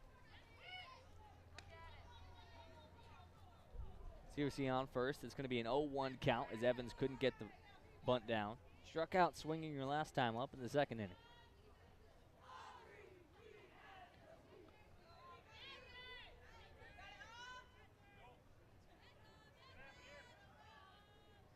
Durkowski to the windup. This one swung on, hit on the ground. LeClaire comes over and fields it, throws it to second base. Indiana Langford there in time to make the catch and getting the lead runner. A incredibly athletic play there on both ends. LeClaire coming it up, fielding it on the run, throwing across her body. Langford not very tall over there at second base. but stretching as far as she could to reel it in. Charlie, I love this UCF team. They are so fun. Chanting out, Aubrey, we have the meats. When she gets up to bat, that's creative, that's fun. I know we're Michigan student radio, but I gotta respect it. Durkowski's pitch, high and outside, ball one. Another shot on the chat. Stacy Grimm listening from Clarksdale, Arizona. So bouncing all around the U.S. today. And that just goes to show how wide of a net that Michigan alumni base casts, Michigan softball fandom.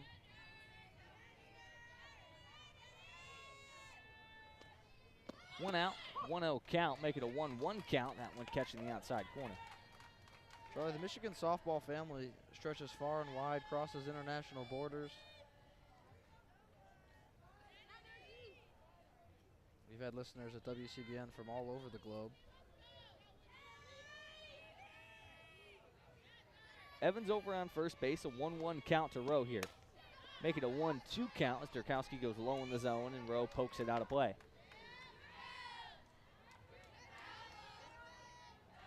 Again, we mentioned it before. Even though all four of UCF's runs have come on the long ball, Durkowski has looked really good today. I mean, 6 strikeouts when she's not really the only time that UCF has been able to capitalize is when she makes mistakes and leaves it over the plate. She's been hitting her spots really well other than that, as this one's hit on the ground. Bounces up over the shoulder of McVeigh. She was ready to turn to double play, but that one just an unlucky bounce. Unlucky bounce for the Wolverines, fortunate for the Knights, and instead of potentially an inning-ending double play, UCF now has 2 runners on. Number 66, Sarah Willis. That'll bring up Sarah Willis, struck out swinging in her first time up.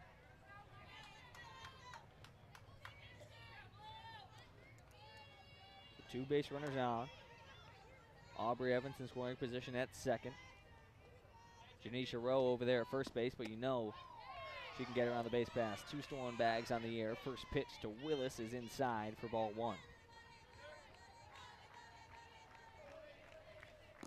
Willis takes a quick lap, clears her head. Kiki Thole stands up and shares some words with Durkowski. 2 runners on, 1 out, and a 1-0 count here for Willis. The pitch from Durkowski, changeup. Willis way out in front of it. That's the pitch we saw her strike out on. And Durkowski goes right back to it. Willis somehow even more fooled on that one than she was the last. Willis had finished her swing by the time that ball crossed the plate. Corners playing even with the bags. McVeigh and Langford in the middle playing back for the double play. The 1-1 just missing low. Durkowski rifled that thing in there, but just missed the zone.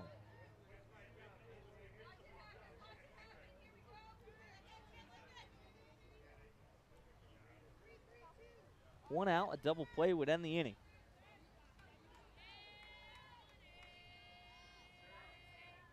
Sarah Willis taking her time. Now we'll settle in. Lines up the bat. Pitch from Durkowski again. Changeup. Willis way out in front. Stepped out of the front of the batter's box.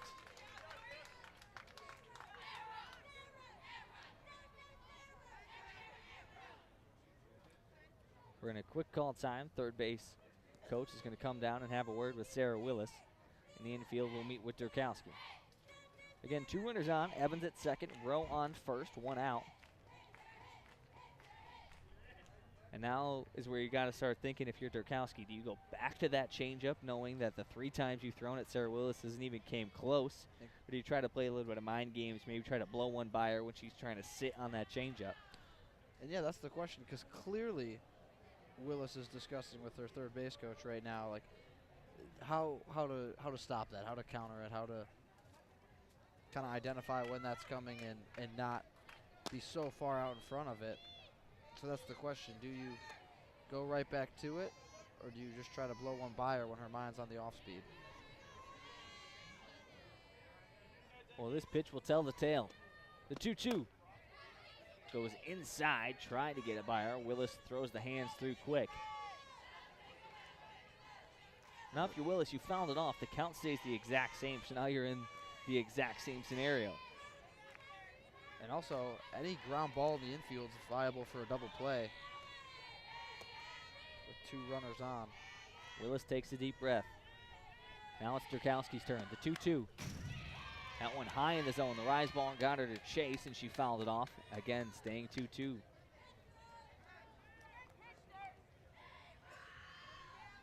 That one well above our heads, but I mean, this side of the fence is just getting peppered today. Pounded by foul balls.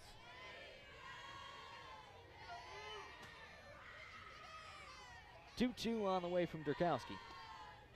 This one, the change up, and way out ahead of it again is Willis, but she puts the very end of the bat on it. And yet again, foul ball comes right at us.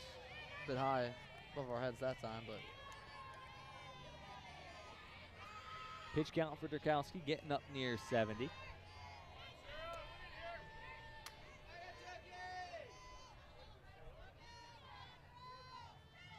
Two pitch on the way. This one swung on and missed. Durkowski blows it by her low and inside. That's 2 outs. And that one is a huge one to get. Now batting for the Knights, second baseman, number 5, Michaela Macario. So the strikeout will bring up Michaela Macario. A name that might sound familiar. Homered back in the 3rd inning. Lifted one over that right field wall. 2-2 pitch, change up right down the middle of the zone, called strike 1.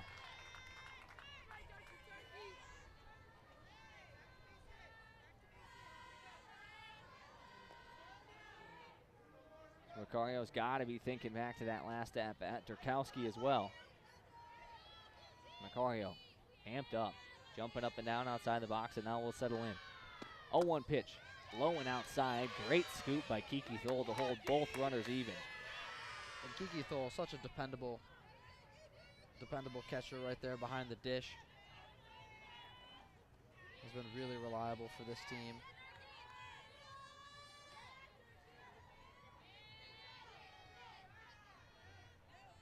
Durkowski goes to the glove. 1-1 pitch. That one bunted right back at her. Coming over to field it is Leclerc, throwing and got her at first base. And how about Audrey Leclerc making another tremendous play from third base? That's 3 A-plus defensive plays that she's made so far in this game, and we're only halfway done.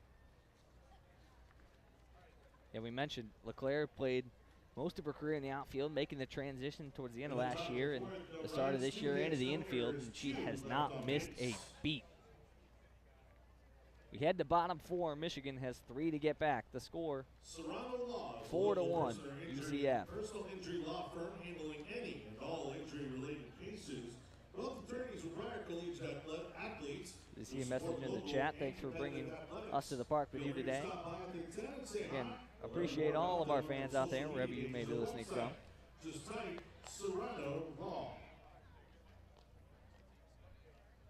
It's going to be Willis back out in the circle. She's got 5, 6, 7 to deal with. Erickson, Leclerc, and Sealer, the 3 due up. Greatness starts with G.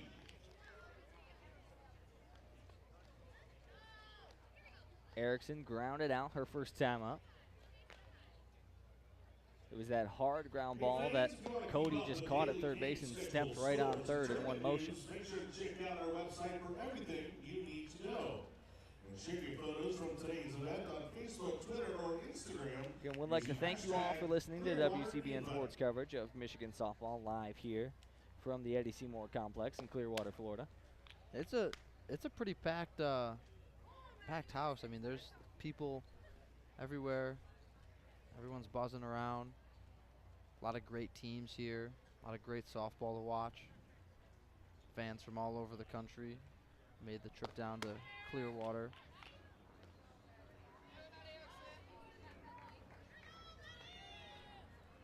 So it'll be Maddie Erickson first due up, and then again, Audrey Leclerc, Ellie Sealer, 5, 6, 7, the first 3 Wolverines. The helicopter makes its way overhead. The sun is retreated behind the clouds, but still nice and bright outside, still nice and warm. Kellen, if you're curious, currently 80 degrees.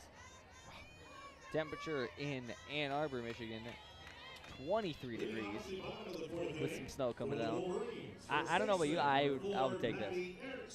Yeah, I'm going to have to agree with you on that, Charlie. 80 and sunny versus 23 and snowy. Willis again calls time to fix the play card.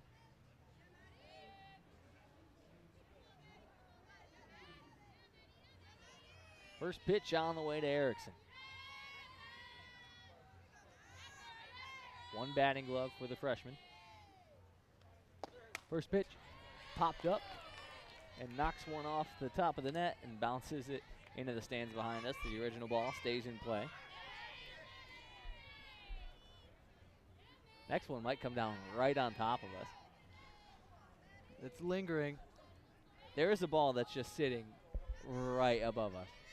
Like, now that you pointed it out, I'm kind of concerned. I just looked up and saw it, and I'm a little worried too. This pitch hit high in the air, dropping down in no man's land in left field, and that one's going to go down as a single for the freshman.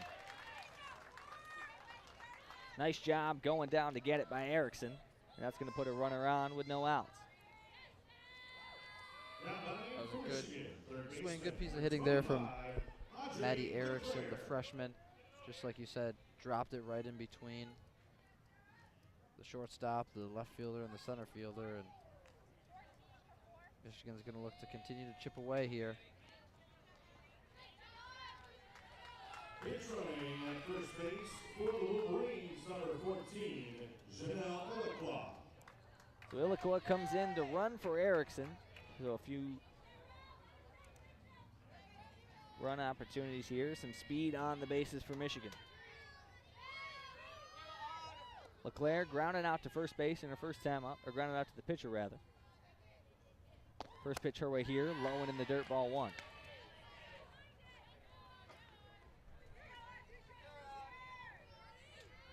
You know, that ball could have been up there all game, but now that you pointed it out, now I'm like just waiting for it to come down. Charlie, you got to focus up here. We got a lot more softball. Oh, I'm dialed. Don't worry. 1-0 pitch on the way to LeClaire. That one, change up. She shuffled out of the way of it, but it caught the inside corner, even out the count 1-1. LeClaire laughing that one off. Willis clearly had her beat there. All you can do, laugh it off and dig back in for round 3. Willis taking her time, now checks the wristband. 1-1 pitch. No outs, one runner on. This one, change up again, missing low though. Count will extend 2-1. And I'm interested to see if Michigan's going to try to take advantage and put some pressure on Willis. Willis has quite a long windup and with speed on first base. This could be something Michigan could look to attack. A good arm behind the plate and Fryer. The 2-1 to LeClaire. She shows bunt, gets it down, but it's foul.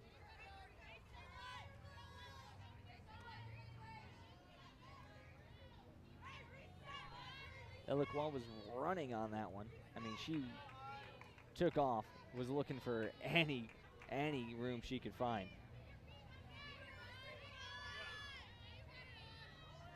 Wolverines looking to extend their record to 5-1 here. Their one loss on the season coming to USF in their first game of the season.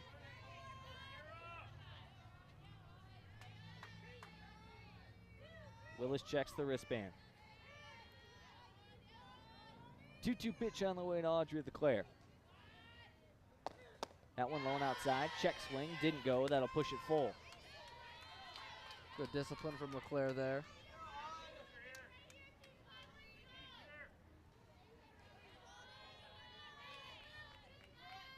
Four balls, 4-1. The score. 3 balls, 2 strikes. No outs and a runner out. LeClaire choking up on the bat with 2 strikes. The pitch from Willis. Swung on, chopped down. Looked like it hit her in the box. And they're going to call her out at first, and the runner was held up at second. That one, I guess, just dropped dead. A close call there. Now batting for Michigan, left fielder number A tough 1, angle for the home plate umpire, Sealer. but I think it was the combination of it dropping down so short and Bonnie Thole over there at third base holding her hands up. I thought it was a foul ball call, but she was holding up Illiqua at second. One out, runner in scoring position. Here comes Sealer. She striped that double to the left center gap last time, and Rowe has made the adjustment. She's standing right where that ball landed. and now a big gap in right center field as Rowe's over in left center.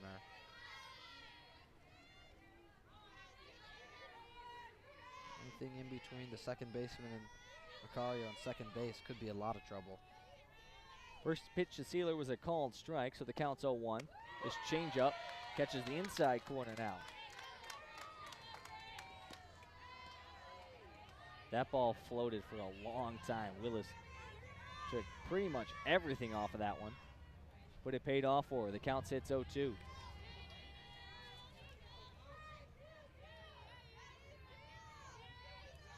Willis nods yes.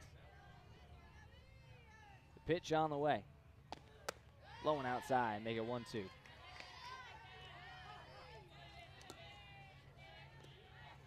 So as we sit in the bottom of the fourth inning, Michigan still got some catching up to do. 4-1 the score, UCF out in front.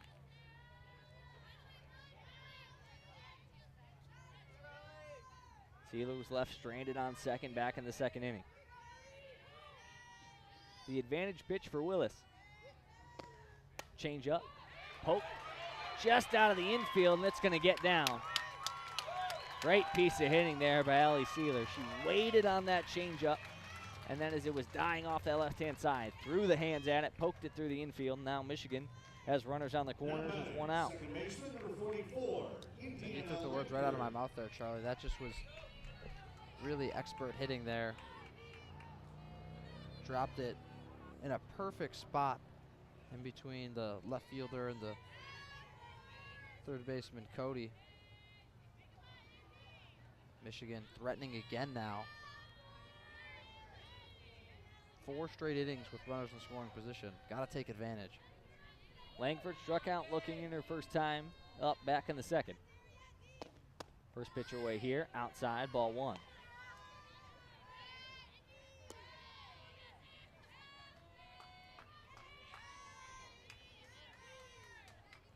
Langford with 2 big plays on the defensive end of things, and we're going to have a quick meeting behind home plate.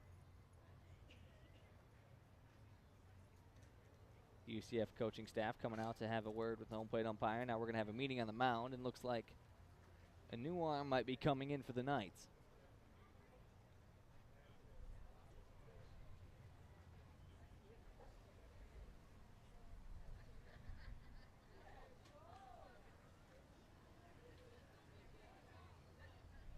As a new player walks in, looks like Willis's day will be done. The runners on the corners and Illiqua and Sealer will be attributed to her, but that's going to do it for her in the circle today. It's going to be Angelina DeVoe coming in for UCF, a left-handed junior. So we got a brief break in the action. Again, we'll set the stage. 4-1 the score. The Knights out in front. It'll be a 1-0 count with 1 out here. Indiana Langford up at the plate. And again, we'd like to thank you all for listening to WCBN Sports coverage of Michigan softball live here from Clearwater, Florida. Sounded like you started to say Cleveland. That's where WCBN will be having live coverage tomorrow of the face-off on the lake. Michigan and Ohio State's hockey teams are squaring off at First Energy Stadium where the Cleveland Browns play right on Lake Erie. You could see where my brain was going. I was getting there. I haven't eaten yet today. We'll blame it on that. The travel definitely isn't my fault. I definitely did mess up. We'll blame it on everything else. Fault. Why would it be my fault? But regardless, it is a busy weekend for us at WCBN Sports. I mean, we have a plethora of softball coverage for you. Another game right after this one. And then 2 more games tomorrow. Unfortunately, we aren't able to cover the Duke game on Sunday. But on Saturday, have the face-off on the lake, like I just mentioned, and then Saturday night, to cap it all off, Michigan State men's basketball live from the Chrysler Center. An excellent crew on that one. Just a busy day for the Michigan Athletic, a busy weekend for the Michigan Athletic Department. Busy weekend indeed. That's what we like. We like being able to get crews everywhere and bring you live coverage of Michigan athletics. And to be able to do all that at one time, Kellen, we sometimes have to divert to our second channel. Make sure to tune in and check out WCBN Sports 2 on YouTube, so you never miss a broadcast. Sometimes got to bounce on over to the second channel, 2 broadcasts going at the same time. But here on the main channel, if you aren't already, make sure to click that big rectangular subscribe button and click that bell icon as well to be notified anytime we go live, so you never miss a broadcast. And I mean, as you said, Kellen, all sorts of stuff coming up. But forget what's coming up. We're back to the action now. DeVoe's all ready to roll. Second pitch on the way to Langford, swung on and missed, but taking second base for free is Sealer. The ball popped out of the glove of the catcher, Evans.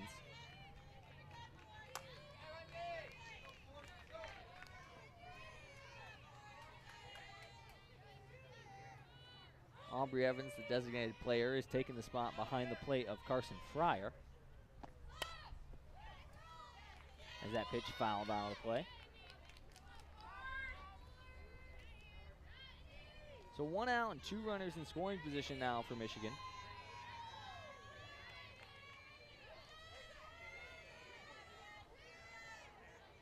Langford up at the plate with a 1-2 count, standing over on deck. A pinch hitter for Ella McVeigh. It's going to be Hannah George, the next Wolverine due up. 1-2, hit on the ground, right back to the pitcher, fired over to first and in time. A nice play there by DeVoe. High IQ play there, holding Lacqua at third base. Just had to look over there and still had plenty of time to throw out Langford at first.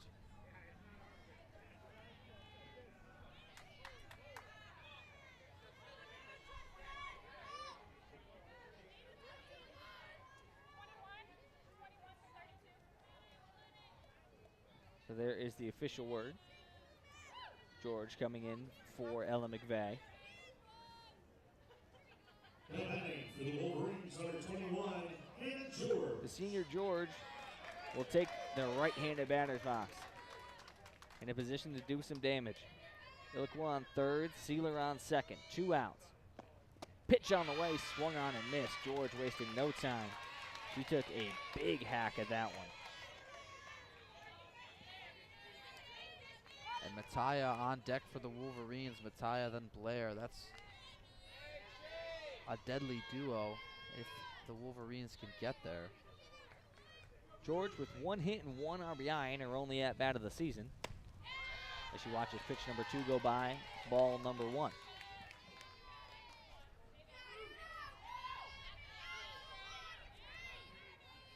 Well, this will be the 3rd time through the lineup for Michigan.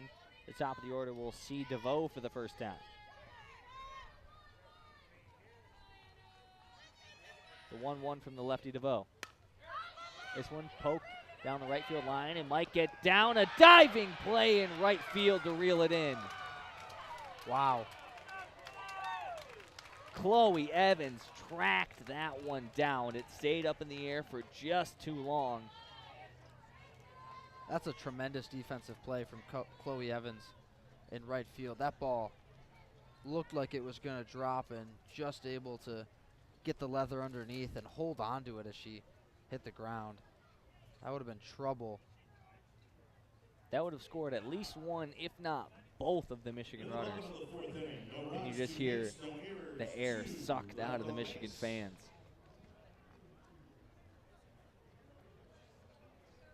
Turkowski takes the circle again. Plenty of ball game left. We enter the top of the 5th. UCF still holds that 4-1 lead. It'll be at the top of the order. Williams, Cody, and Doherty, the first 3 due up. All of them sitting at 1 for 2 on the day. Cody and Doherty each with a home run. Williams with a single in the first at-bat of the game for UCF and ended up scoring.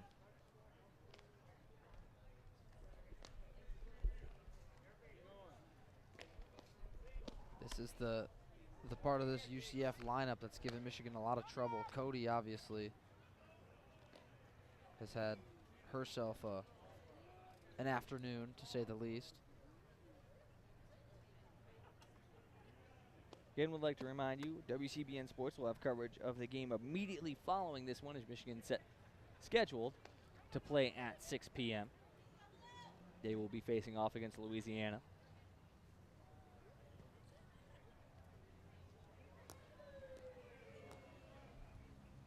We don't come down here for just one game. We're here for 4 games of Michigan softball. 4 games in about the next, I'd say, 24 hours. Yeah. Including this one, 3 more afterwards. Not a bad trip. Business trip. Business trip. Again, would like to thank you all for tuning in to WCBN Sports coverage of Michigan softball live here from Clearwater, Florida. As some birds start chirping, you're really getting that full Florida feel, just hot and muggy. And I'm not complaining at I'm all. not I hope complaining at you're all not. either. Privileged to be down here. Perfect weather for some softball, I will say that. Oh my gosh. We're set up in the shade, nice spot. While we're between innings, I'm still thinking about that ball up there. I see you keep looking up there. You got to let it go. If it's coming down, it's only going to land straight on your computer and probably shatter it. If it's coming down, it's only going to land either straight on the board or straight on the computer. We gotta react fast.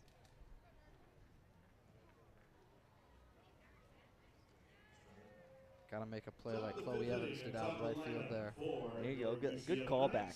Good callback to last night. Number 1, the shortstop, Jasmine Williams.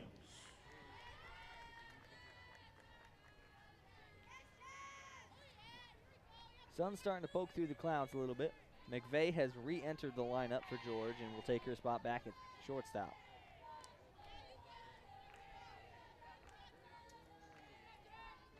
So the right side of the field, Lexi Blair, Indiana Langford, Erickson, and Mattia all have sunglasses on. The left side, covered in the shade, do not. First pitch from Durkowski, off speed, high and outside.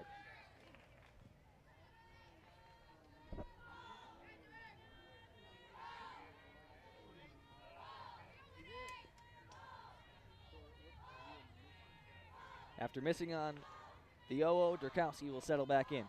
Quick. Goes high and outside again. This one a rise ball, but just missing. Seen a lot of positive things from Durkowski. I mean, we've talked, obviously the 3 home runs is clearly a glaring issue, but outside of that, and I know that's a lot to say outside of, but she's been absolutely dominant. The 2-0 to the outside. They appeal down to first base. Michigan fans say she went. It was close.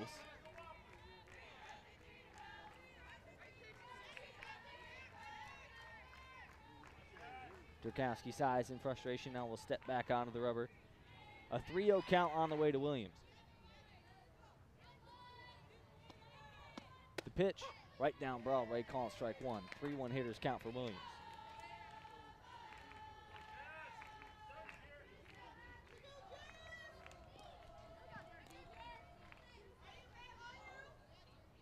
Three balls, 1 strike. Williams with a single and a strikeout. Pitch from Durkowski, hit hard on the ground. Langford trying to get over to it, knocks her glove on it, keeps it in the infield, but couldn't reel it in time. Williams will leg that one out. We'll see if they mark it a hit or a single. That one was deep in the hole. Langford covered a lot of ground to get to it. Tough play to make, but one that you've got to finish if you're Michigan trying to get back in this contest.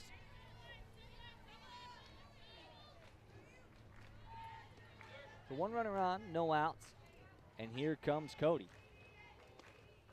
First pitch her way, calling the strike right at the belt.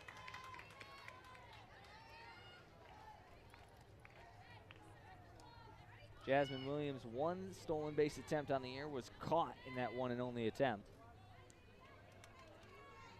Kiki Thol's been trying to keep her close, looking down there after every pitch. That one rides inside, goes off the glove of Thol. It tipped something, thought it might have hit Cody, but it makes its way to the backstop, and taking second base is Williams.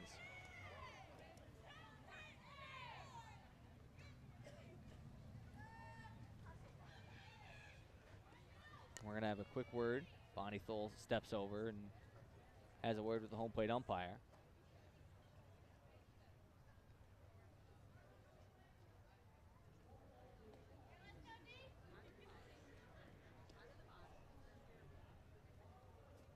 Not quite sure what they're discussing. Maybe that last sequence there.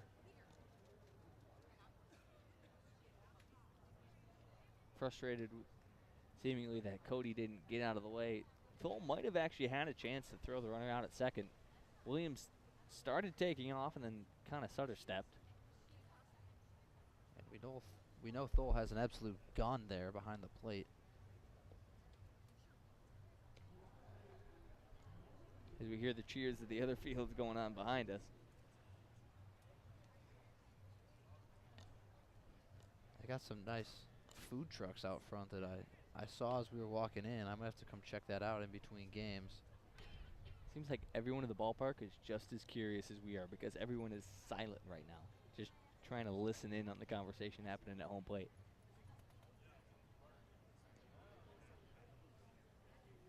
Durkowski just standing there waiting. Attention softball fans, as a reminder, please remember to return foul balls to one of the Clearwater Bullet Softball Club players. You can find them throughout the park, identified by their organization uniform. Thank you in advance for your cooperation. And now we're going to have a quick meeting on the mound. The whole infield, and Thol will walk and talk to Durkowski. We haven't seen anyone getting loose for Michigan. Looks like Oh, it looks like there is an one arm back down there, there. actually. Jessica LeBeau down there. The lefty junior, or the righty junior rather, down there. And one other arm that we can't see getting loose. I'm going to blame that on the fence. It's a weird angle. Yeah, you're in a bad spot. I can barely see it, and I'm at a better angle than you are. So Jada Cody up at the plate right now. The count sits at 2-0. She struck out in her first time up. Homered in her last time up back in the third. A solo shot into the left center gap. Meeting finally wraps up. Kiki Thol head to toe in the Evo Shield catcher's gear.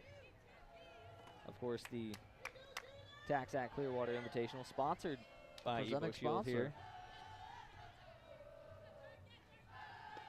Play has resumed. Pitch on the way to Cody. Hit high in the air towards right field. Trying to track it down in foul territory is Mattia, but it'll bounce harmlessly to the grass. So the count now 2-2. Nothing came of the long discussion, so the runner still on second base. No outs. 2, 3, 4. Due up for UCF. Jada Cody, the two-hitter, up at the plate right now. Durkowski's 2-2. Rifled back into the fence, and Kellen and I both looked up. I think we're fine as long as it doesn't hit the net. Yeah. Like, if it just hits the fence, we should be fine. But if I see a ball go up, I am covering everything. I'll take it off the head if I have to.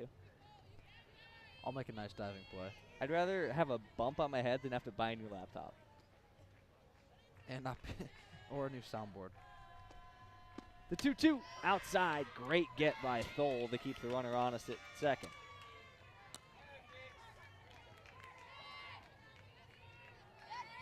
And Thol as steady as they come behind the dish. Full count pitch on the way to Cody. Durkowski's wind up. Inside, rings her up looking. Fantastic pitch there by Lauren Durkowski. going inside where only her and Thole can get it. And batting for the Knights, first baseman, number 46, Shannon Doherty. So a dangerous bat in this Knights lineup sat down. That'll bring up Sharon Doherty. Another dangerous bat brought up, though. Got to get through him at some point, though.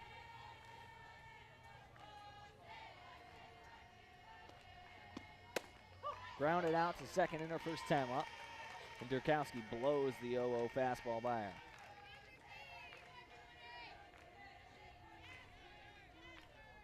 Top of the fifth, UCF still holds this 4-1 lead.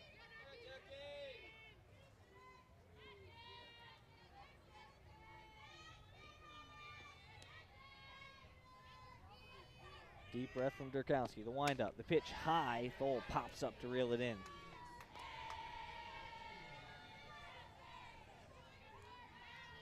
We mentioned how solid Thole's been behind the plate. Waited her time. Hannah Carson, longtime Michigan catcher, transferred to LSU. Thole stepped right in that spot and has not missed a beat. The 1-1, chopped foul.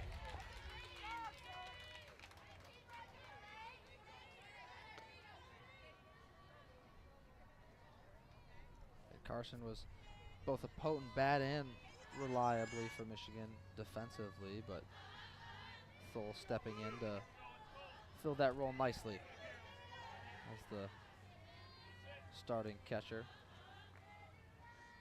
Durkowski's 1-2, rides inside, hits her on the hands. How to put the runner down. And Ella McVeigh trying to argue that she leaned into it, that she moved her wrists up and into it. She definitely didn't try to get out of the way. I don't know if she leaned into it, but definitely just stood there and took it off the hand, which I don't know if that's me. I don't know if I'm taking one off the hand for free. The leg, for sure. The back, for sure. But the hand? The hand, yeah, I don't know about all that one. Lauren Durkowski definitely has some juice on it, too. That one's not going to, that's going to leave a mark. That's going to sting. 1 out, 2 runners on. 1 in scoring position in Williams over there at second. First pitch off speed, low and in the dirt. Nice block by Kiki Thole. Evans up at the plate. The incredible diving play in right field to keep Michigan scoreless in the last inning, and she ropes one foul here.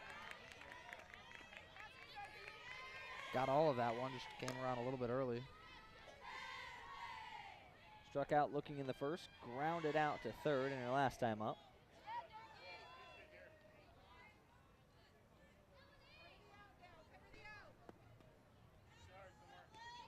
Durkowski taking her time, spinning the ball on the right hand. Now will step onto the rubber. 1-1 pitch on the way to Evans. Wind up. Swung on and tipped into the glove. Nice squeeze there by Thole. Make it a 1-2 count now.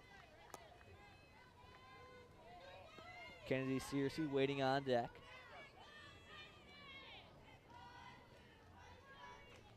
Evans lines up the barrel. The 1-2.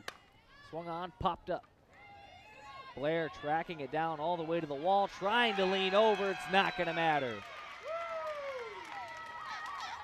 Evans puts that one just over the center field wall. A 3-1 blast.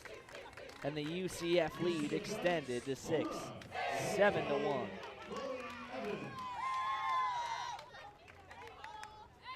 Evans takes away a couple of runs from Michigan at the bottom half of the fourth, and then at the top of the fifth, tacks 3 on for UCF.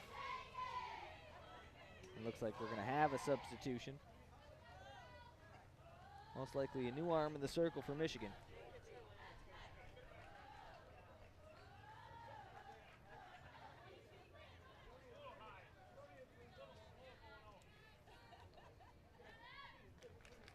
Coming into pitch is going to be Emerson Aiken. So the sophomore Aiken will relieve Durkowski of her duties. She's met with some cheers and claps from the Michigan faithful.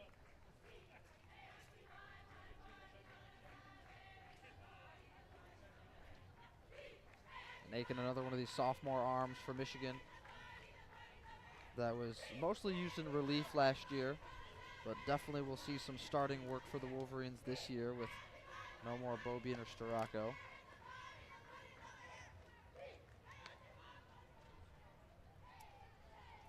A changing of the guard, if you will. Now pitching for the Michigan Wolverines, number 22, Emerson Aiken.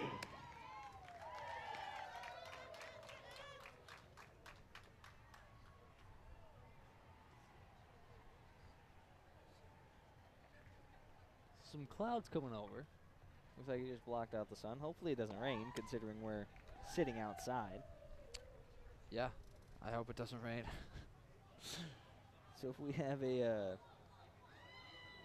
sudden stop in the coverage, you know why. It's that the skies have opened up. Charlie's computer doesn't work anymore. And yeah, that would definitely not be ideal.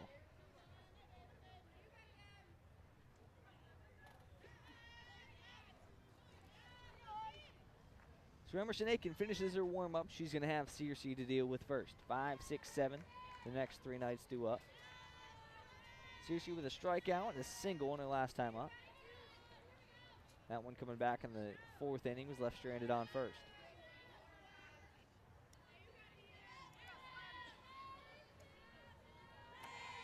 Corners playing up, middle of the infield playing even with the bags. First pitch from Aiken. Catches the outside corner, called strike one. For the Knights is number 22, Kennedy Searcy.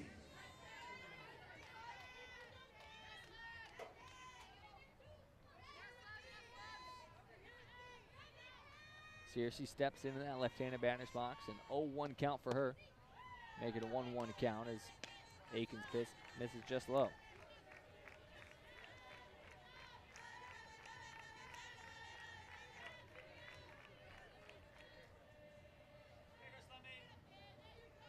One count. 1 out, nobody on. 7-0 lead for UCF. The pitch hit hard. It's going to just get past the glove with the first baseman. Flipped over with the glove. What a play by Langford. A line drive ripped the glove of Erickson almost clean off her hand. She turned around, decided to go back to first base. And Indiana Langford showing off her speed, going over there, flipping it up with the glove for out number 2. That's probably the range of Indiana Langford to get all the way over from her spot in between first and second, all the way behind first base to flip it up to Erickson and secure the out. First pitch swung on and poked through the infield. LeClaire laid out for it.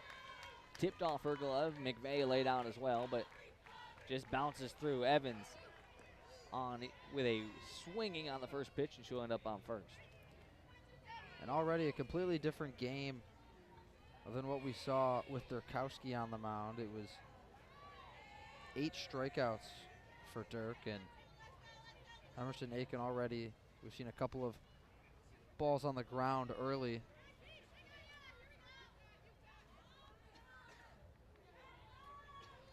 Michigan able to obviously secure the out on the first one. The second one slips through a pair of defenders in LeClaire and McVeigh. The freshman Lewis will come in and run for Evans. First pitch on the way to Rowe, called strike on the outside. Rowe 1 for 2 with a single.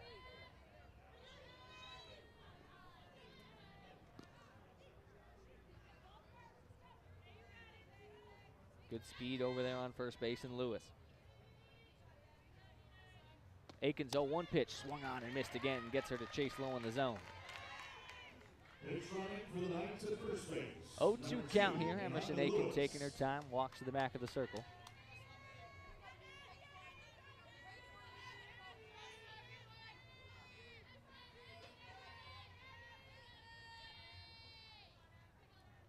The 0-2 on the way from Aiken. Skips off the dirt past the glove.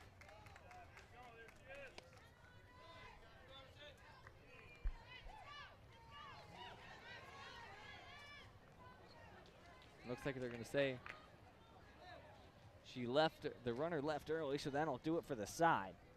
Pass ball won't matter. We head to the bottom of the 6th inning. UCF leaves a runner stranded.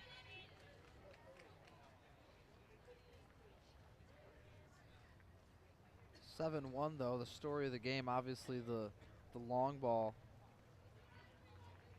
for the Knights, and Michigan just hasn't quite been able to match that. The solo shots were manageable, but the 3-run bomb there from Evans could be a backbreaking blow for the Michigan squad. They've got a long way to climb back. Angelina DeVoe will take the circle again. It's going to be the top of the order to up for Michigan. They've got some to get back. It's Mattia, Blair, and Kiki Thole. Mattia, 2 walks on the day. Lexi Blair, 1 for 2. Kiki Thole, 0 for 1 with a sac fly. We would like to thank all of our volunteers for their assistance over the course of the weekend, a large portion of which participate in the Three Scores Softball Club. They can be identified throughout the facilities by their throwdown comes from Evans. We are set to go. This event would not be the same. As some thank yous to the Gousker rings throughout the overhead speakers here at the Eddie C. Moore Complex. We'd like to thank you all at home for tuning in to WCBN Sports coverage of Michigan softball. Again, I know I can't say it enough, but we very much appreciate all of your support. None of this would be possible without you all. And Dirty comes and shares a few words with Evans. And now Mattia will stake her spot. Top of the order for the Wolverines. Got a strike now. Leading off the bottom of the 5th inning for Michigan. Mattia, Blair, Thole. Some veteran presences in your lineup. Number 17, right fielder, Ellie Mattia. Gotta capitalize here. Ellie Mattia, 2 walks, left stranded on second rather, back in the 1st inning. Scored in the 3rd off the sac fly from Kiki Thole.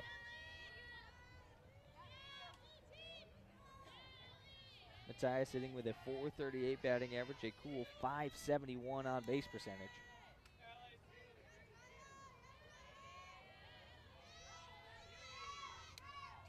First pitch on the way to Mattia, swung on, hit foul. That one smoked off the fence in front of the Michigan dugout.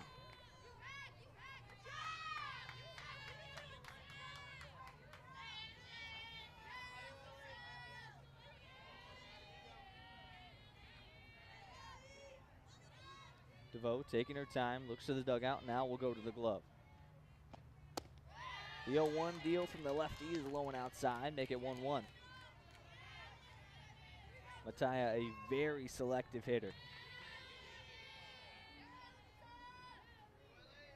A veteran player in this Michigan lineup knows what she can watch and what she has to attack. DeVoe's 1-1. That one rides inside, just barely missing the front right leg of Mattia.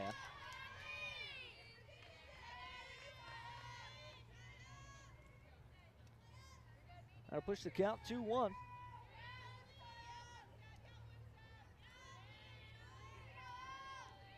Temperature's dropping a little bit as the sun went down. 2-1 to Mattia, hit high in the air towards the left center gap, tracking it down as the center fielder Rowe, and that'll be good for the first out of the inning. A nice piece from Mattia, but just couldn't find a hole.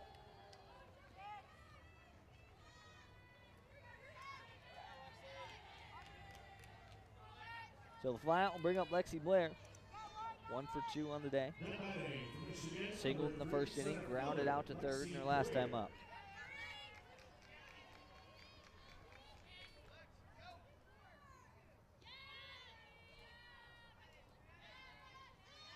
Another lefty on lefty battle. First one, low and in the dirt. Scooped up by Evans, but good for ball 1.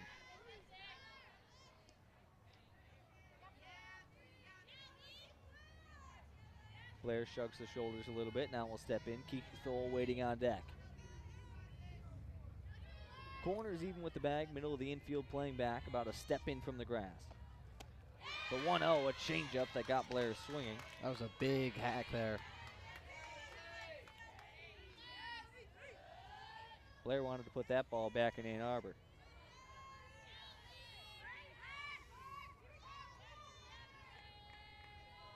Blair moves forward half a step in the box and now will settle in. The 1-1 pitch. Again swung on and missed. DeVoe got her to chase low in the zone.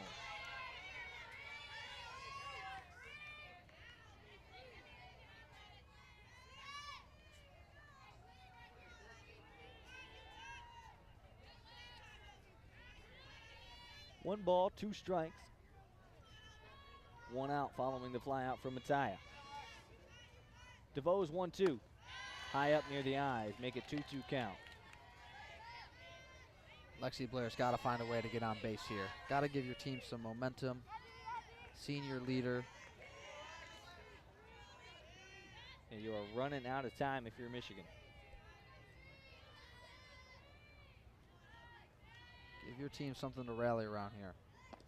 The 2-2 hit hard through the infield, and that one's going to be good for her second single of the day.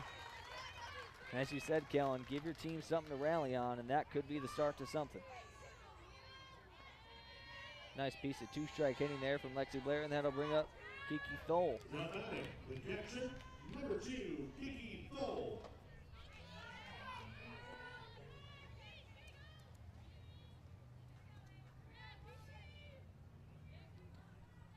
Now Kiki Thole's job to keep it going. Thole rests the bat on that back right shoulder. First pitch on the way from DeVoe. Hit hard on the ground towards third base. Fired over towards second, trying to go across the diamond for the double play, and it's in time. Thole hit it hard, but couldn't find the gap, and a nice turn by Cody, and Macario retires the side.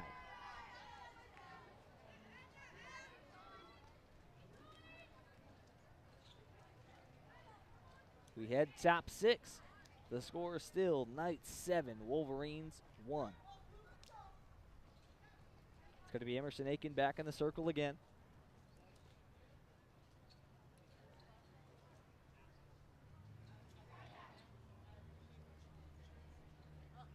And 11 in the inning, there were no runs, 1 hit, no errors, none left on base. The sun has completely hidden itself behind the clouds.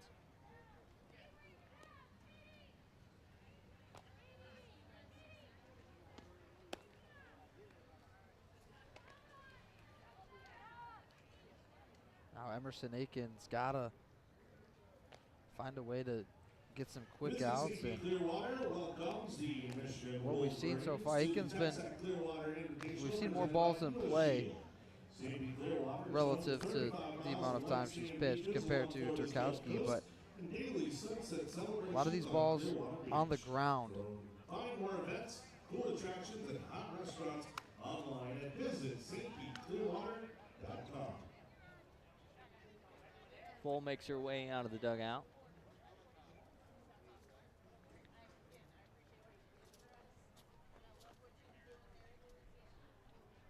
Riley Carcabrone coming in to relieve Thole. She takes her time. The throw down from Thole. We are set to go. A nice scoop by McVeigh. 7, 8, 9 due up for the Knights. Rowe, Willis, and Macario. Teams will sign autographs on 1 game throughout the week. Please visit www.clearwaterinvitational.com/autographs for the full schedule. Be sure to stop by our merchandise locations where you can find specific items to be autographed, including our official event program. So right away we have a pinch hitter. Instead of Janisha Rowe, it is going to be Savannah Adams. The righty sophomore will get her first at-bat of the contest. 1 for 1 on the year with a single. Leading off for the UCF Knights, number 24, Savannah Adams. Adams takes a few practice hacks and now will step in. Adams only 1 at-bat on the season.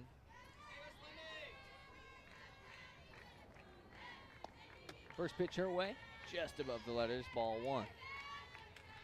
Singled in her lone at bat.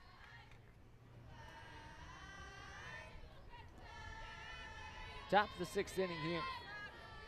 Wind picking up a little bit. UCF holds a 7-1 lead.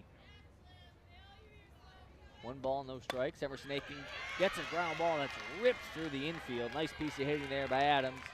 He's now 2 for 2 on the year.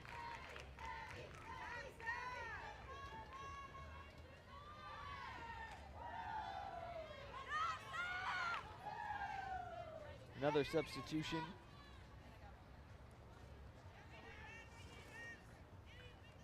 Pitching for the Knights. It'll be number Katie 20, Burge coming in to Katie pinch hit. Burge. She will pinch hit in place of Willis.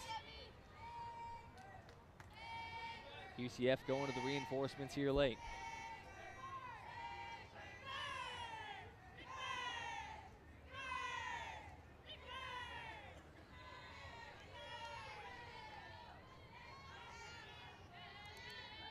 Burge, the lefty junior, with her first at-bat of the contest.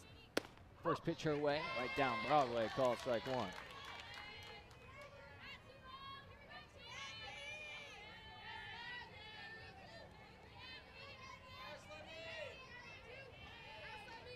Burge 0 for 1 in her 1 at-bat of the year, but has scored 2 runs. Lays down a nice bunt coming up the field. It's Leclerc fired over to first base. Langford had to cover, not in time. It goes past her glove.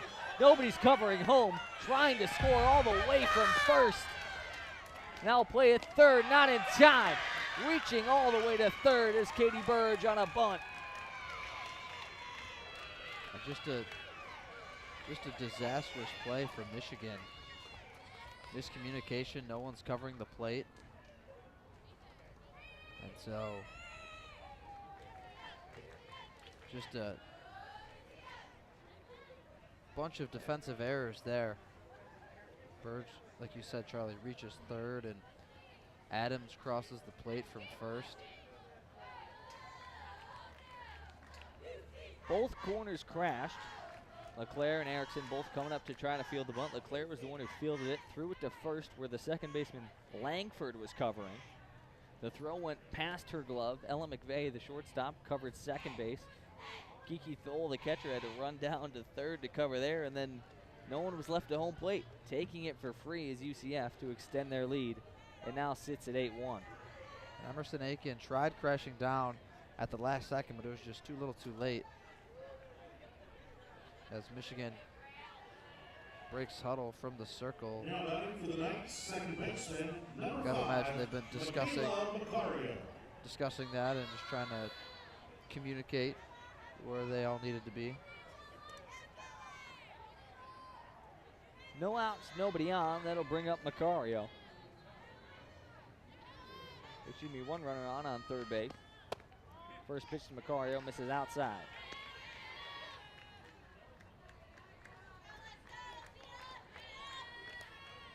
After laying down the bunt, Burge sits comfortably over there on third.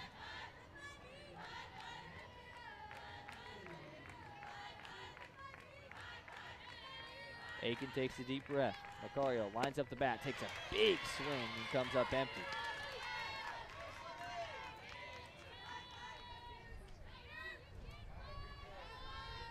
One ball, 1 strike. Macario homered in her first time up back in the 3rd inning, grounded out to 3rd in her last time up in the 4th. The 1-1 hit on the ground over towards 3rd. Nice play there by Erickson to make the out. Runner kept honest at 3rd base. Burge didn't move. And with what we've seen from Michigan pitching in the first game, I think you've got to imagine it'll be Jessica LeBeau getting the nod in the circle for game number 2 of the doubleheader today. That brings up the top of the order. It's Williams. She scored twice. Single in the 1st, struck out swinging in the 3rd, reached on error back in the 5th. First pitch to Williams here, high and outside, ball 1.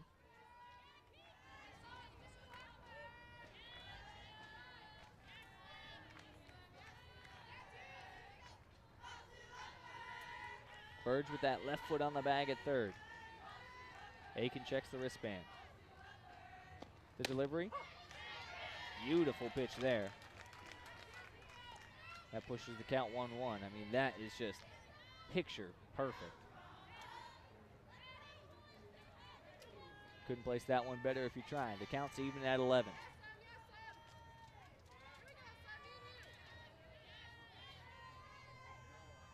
The pitch to Williams, swung on and missed. Nice pitch there by Emerson Aiken, who shows some emotion for the first time. And Aiken really turning up the heat there these last couple of pitches. 1 ball, 2 strikes, 1 out, and a runner at third. Williams lines up the bat. The windup from Aiken. Swung on and missed. Great pitch there by Emerson Aiken, going right back downstairs. And Williams goes right over top of it.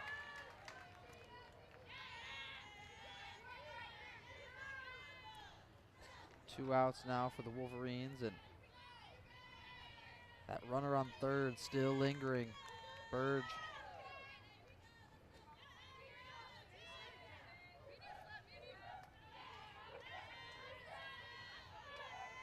Up to the plate steps Cody. 2 strikeouts and a home run. Swings at the first pitch, hits it on the ground over to McVeigh, and that'll do it for the side. Routine ground ball.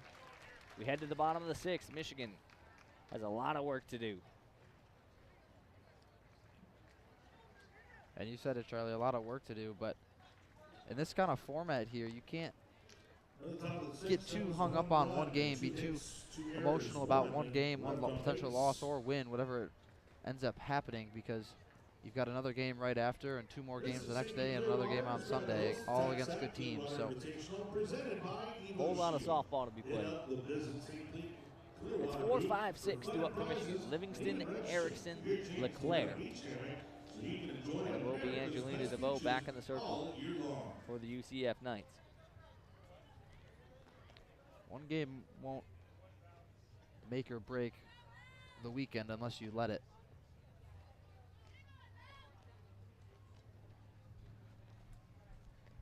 Livingston trying to get her timing.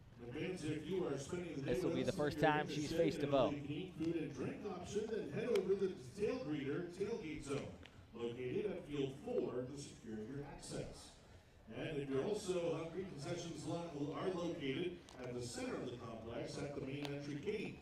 Be sure to check out our I'd like to thank you all for tuning in to WCBN Sports coverage of Michigan softball live here from Clearwater, Florida. Well, the sun is hidden behind the clouds. I mean, still, can't complain about the weather at all. At least it's warm is the main thing. What's definitely been warm is the Central Florida bats. Those have definitely been warm. UCF 8 runs on 10 hits. Have left 3 runners on base. Michigan 1 run on 5 hits. They've left 5 stranded. Livingston going to look to change things up here. 0 for 2 on the day. Ground out to third and a ground out to short. Or a pop up to third rather and a ground out to short. That in the first and third inning respectively.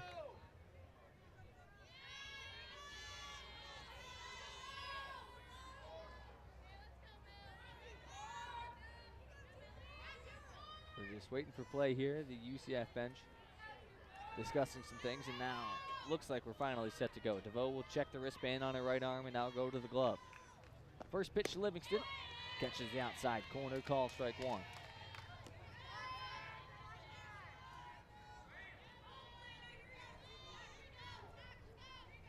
The senior Livingston at the plate, the freshman Erickson on deck.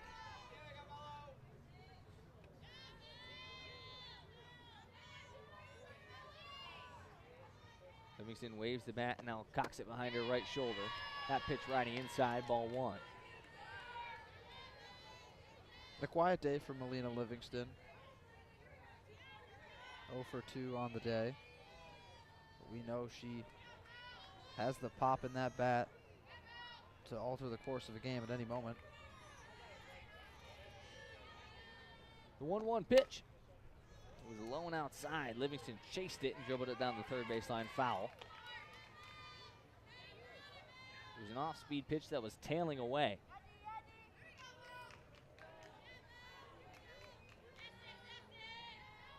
1 ball, 2 strikes. The score sits 8-1 still in favor of UCF.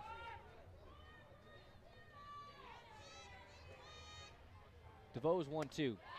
Outside, missing. Evans tried to frame it.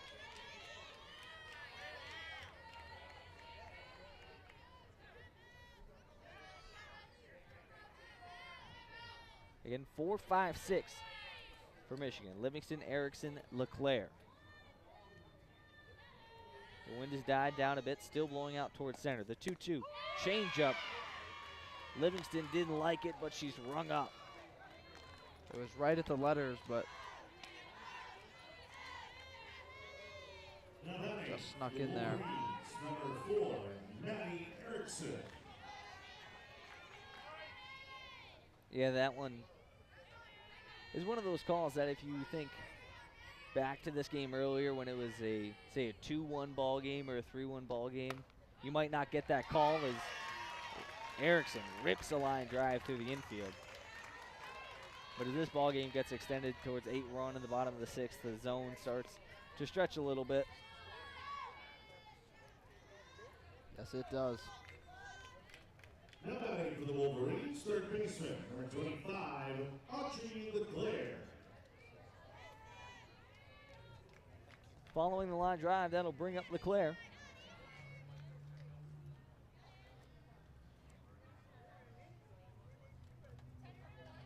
We're going to have a pinch runner. Nice piece of hitting by Erickson. She'll trot back in. Riley Carcaborough coming in to pinch run. Pinch running at first base for the Wolverines, number 10, Riley Carcaborough.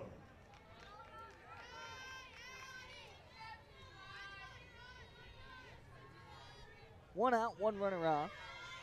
And a fresh count here for Audrey LeClaire. Is grounded out to the pitcher and both her times up. First pitch from DeVoe. Hit high in the air towards right center field. Trying to track it down. Diving for it, but not able to get there in time is Evans. Carcaborough ends up on third. That's a stand-up double for Audrey LeClaire. And that'll bring up the hottest hitter of the day for the Wolverines, and that's Ellie Sealer.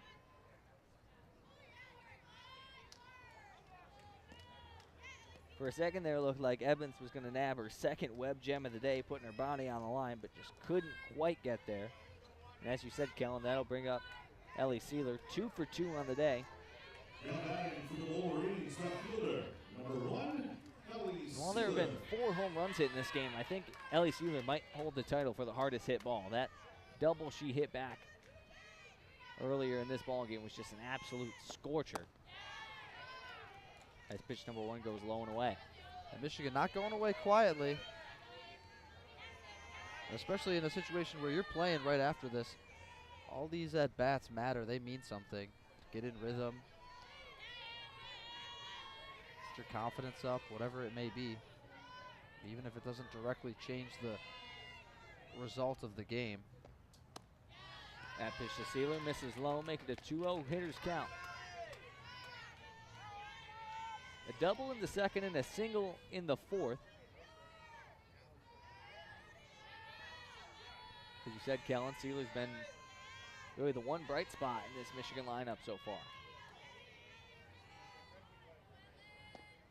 That pitch, outside.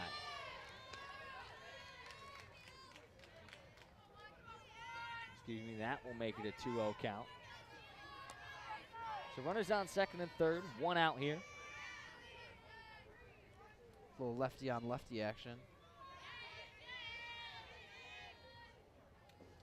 DeVoe's 2-0. High. And she will trot on down to first. So I was right the first time. The scoreboard was wrong and it threw me off. That one, 4 straight balls, and that'll put Sealer on first. So bases juiced, 1 out. And that'll bring up Indiana Langford, and looks like we're going to have a pinch hitter.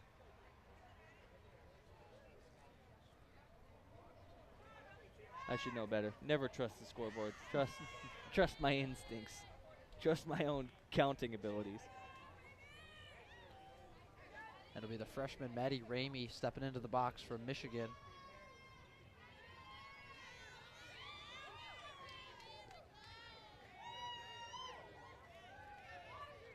opportunity to cut into this Central Florida lead.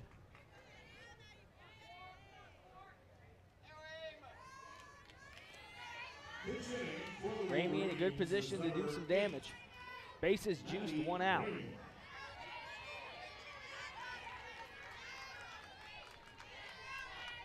The freshman 1 for 1 on the year with an RBI. Ella McVeigh waiting on deck.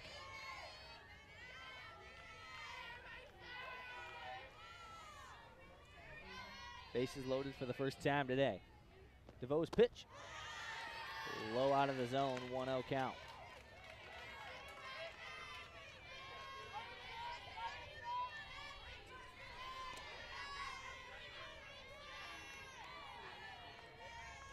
One ball, no strikes. DeVoe taking your time, checks the wristband, checks with the dugout, and now we'll settle in. Change up, right to the knee is called a strike.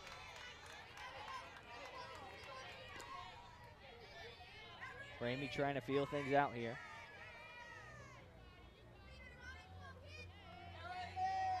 Freshman standing on that left-hand side. Plenty of speed on the bases. The 1-1, swung on, hits softly back towards DeVoe. Struggles to field it, a run's gonna score. The flip is inside, but Michigan puts another across. That'll go down as an RBI for Ramey. And DeVoe struggled fielding that one initially. At the last second, they were able to secure it and flip it to the first baseman, Doherty, but in the end, able to push to 2 outs. 2 outs, runners on second and third.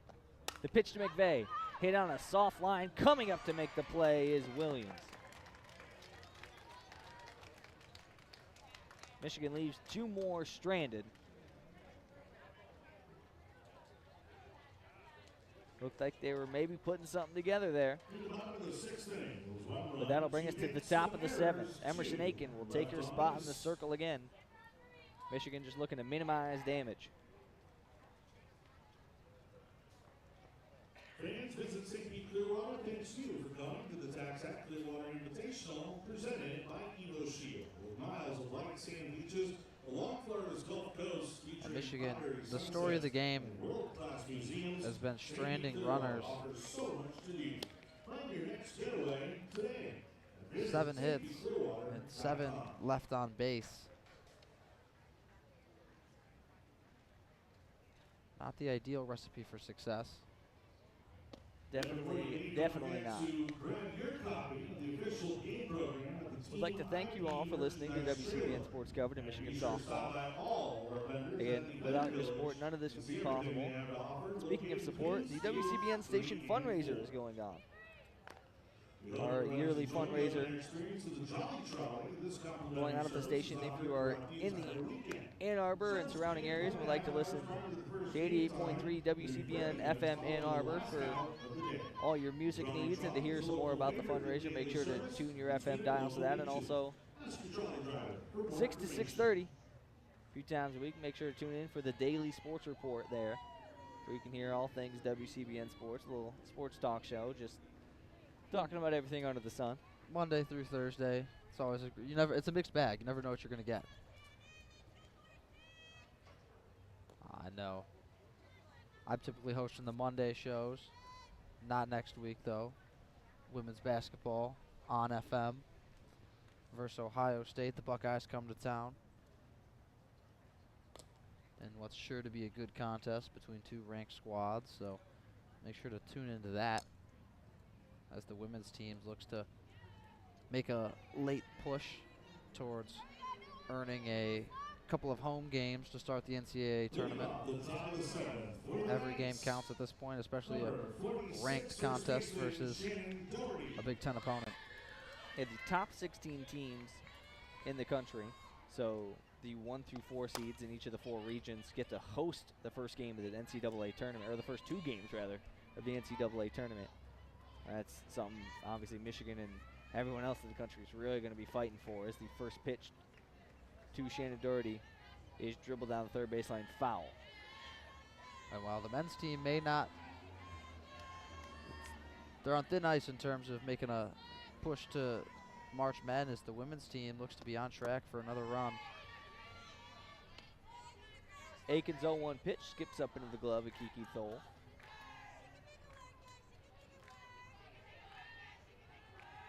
One count, no outs. Aiken rubs the ball on the right pant leg. Now goes to the glove. This one hit hard on the line towards third base. A cameraman quick jumps out of the way. That's excellent reflexes. Got to be aware of your surroundings. It's a guy that's done this before. Yeah, that move was the, oh God, please don't hit my few $1,000 camera.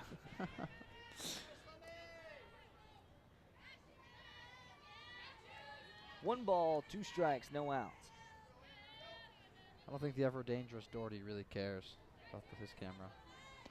The 1-2 hit hard on the ground. One hop up into the glove of Ella McVeigh, who throws across the diamond for out number 1.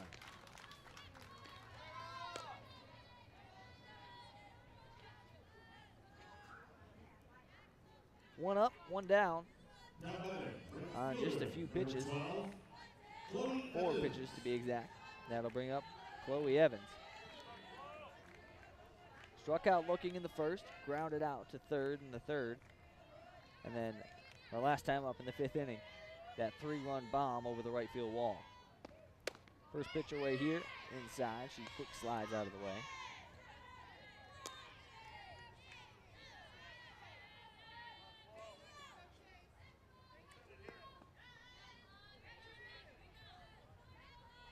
One ball, no strikes. Aiken's 1-0 pitch. Just missing below the knees.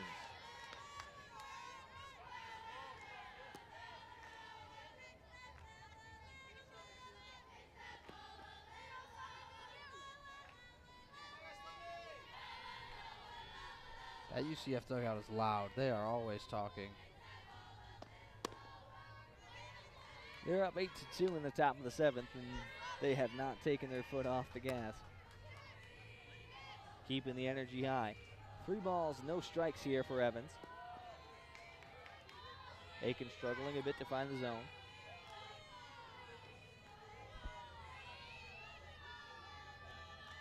The 3-0. High and outside. That's a 4-pitch walk for Evans. That'll bring up Searcy.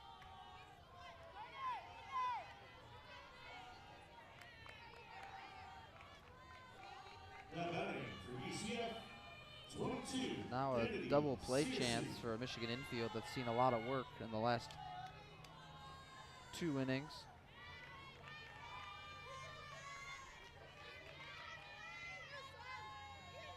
Both Ramey and Carkleborough still in the game. Ramey at second, Carkleborough at first. As the first pitch to Searcy catches the lower outside corner for a called strike 1. And LeClaire is way in from third base. Standing about 2/3 of the way in between home plate and third base. The 0-1. That one catches the knees, called strike 2.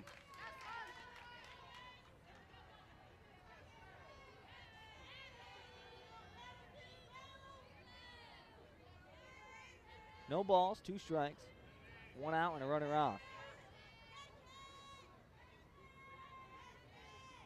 Emerson Aiken's pitch, chopped foul.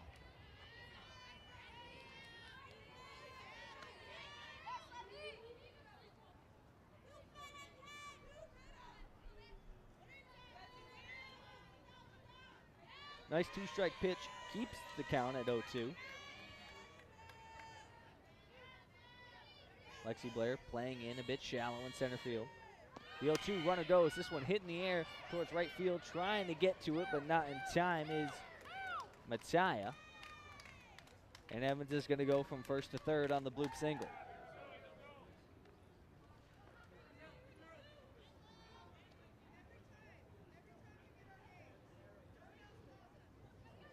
And Michigan just struggling to get out of the inning here. UCF, like you said a few minutes ago, Charlie, they're just not letting up. Looks like we're going to run that one back. Evans left early.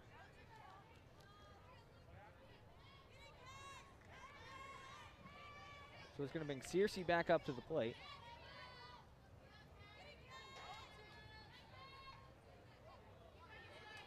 So it'll be 2 outs and nobody on now, as opposed to runners on the corners. So Michigan catches a lucky break there. And that one swung on and missed. That'll do it for the side. A quick swing of events there.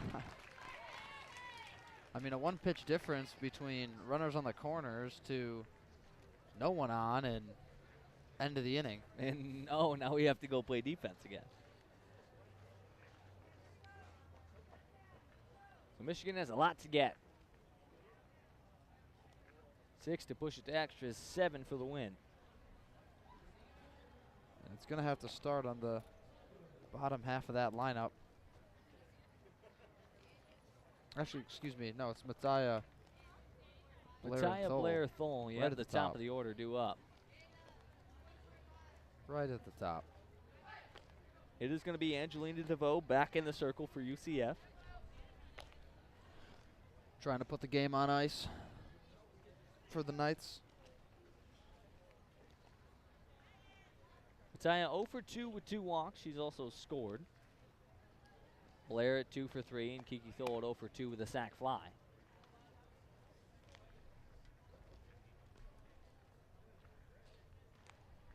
Mattia's average still sitting above 400 at 412. Came into this game hitting 438.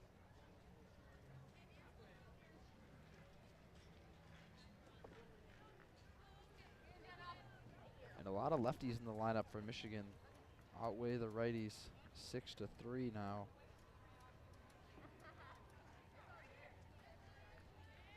Again, if you're just tuning in, this ball game almost wrapped up, but Michigan plays again after this one. They will play Louisiana. Game is scheduled for 6, but likely will start a little bit after that, depending on when this game wraps up. 5:35 right now. Got to give UCF some time to clear out and Louisiana time to get settled in and warm up.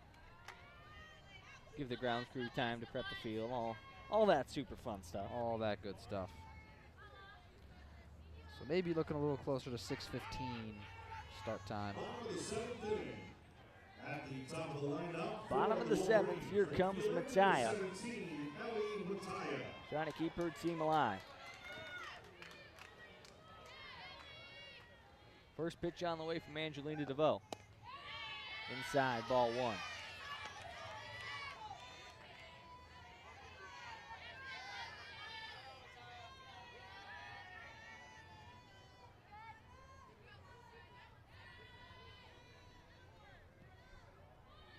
One ball, no strikes. The 1-0 pitch catches the outside corner zone. Opening up a bit here as we get toward the later parts of this ball game. Nice breeze settling in. Charlie's still worried about that ball above our heads. I honestly forgot it was there until you said that. The 1-1 count. This one poked back foul, and now that one ripped off the fence, and I'm immediately thinking about it again. Just wait till we're sitting here again for the whole next game. I know, don't remind me about it.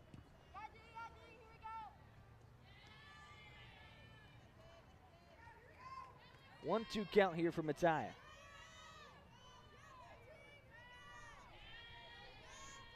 The pitch, inside, make it 2-2 count.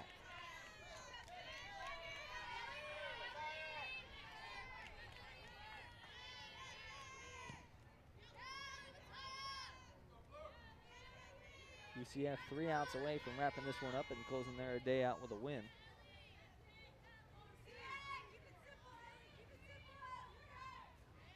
Mattia digging in, the 2-2. Swung on, and this one hit on a line towards the left center gap, but Rowe was shading it. That ball, if she's playing straight up, is at least a double. Mattia just a bit unlucky there. Hit that ball on the screws. And Rowe's been very consistent, out lurking in center field for the Knights.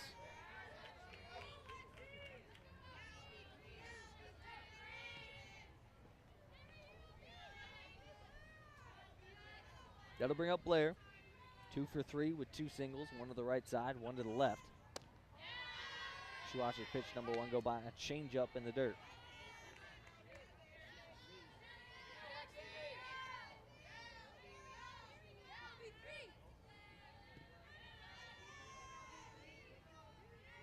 One out count, 1 out, nobody on. Infield playing straight up. Blair hits this one on the ground towards second base. A bang-bang play, and just in time is the throw. Macario able to edge out Blair by about half a step.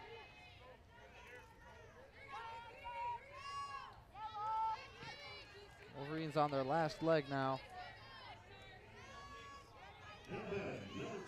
Need a 2-out rally here. It'll bring up Kiki Thole.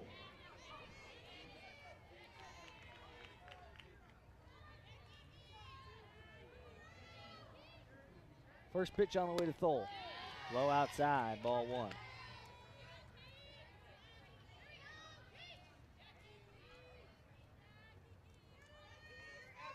Two outs, nobody on for Michigan.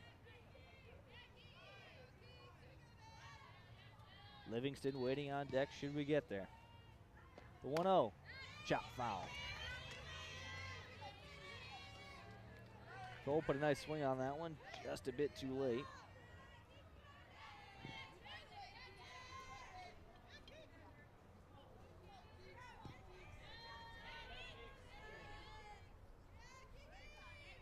One ball, 1 strike.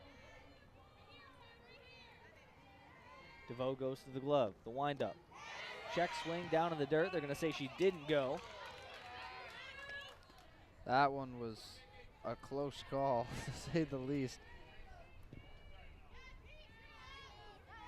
I thought Thole went around, but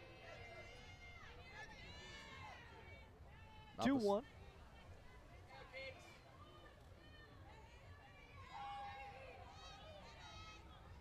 Pitch from DeVoe. This one up near the eyes of Thole, and she'll have a 3-1 hitter's count when she steps back in. Potentially some signs of life here.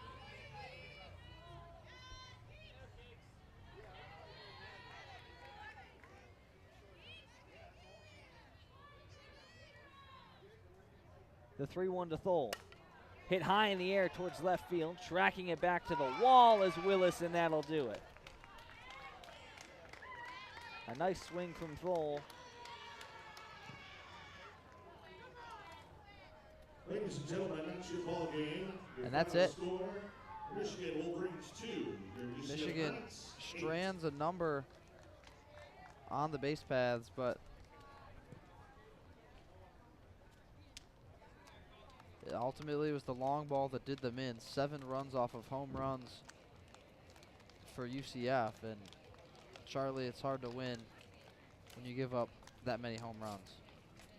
Yeah, UCF just had the red hot bats today. As you said, 8 runs on 10 hits. Michigan 2 runs on 7 hits, left 7 stranded. That was the real difference maker. But WCBN Sports coverage is not done today. Michigan, not at all. As another game gearing up, they will play Louisiana very shortly here. Make sure to stay tuned for that one, as the broadcast will be on this same channel. But until then, for Charlie Brigham and Kellen Flynn, and for Michigan versus UCF, the final score, the Knights 8, the Wolverines 2. So goodbye for about, about half an hour, and then we will meet you right back here. But until then, good afternoon, and go blue.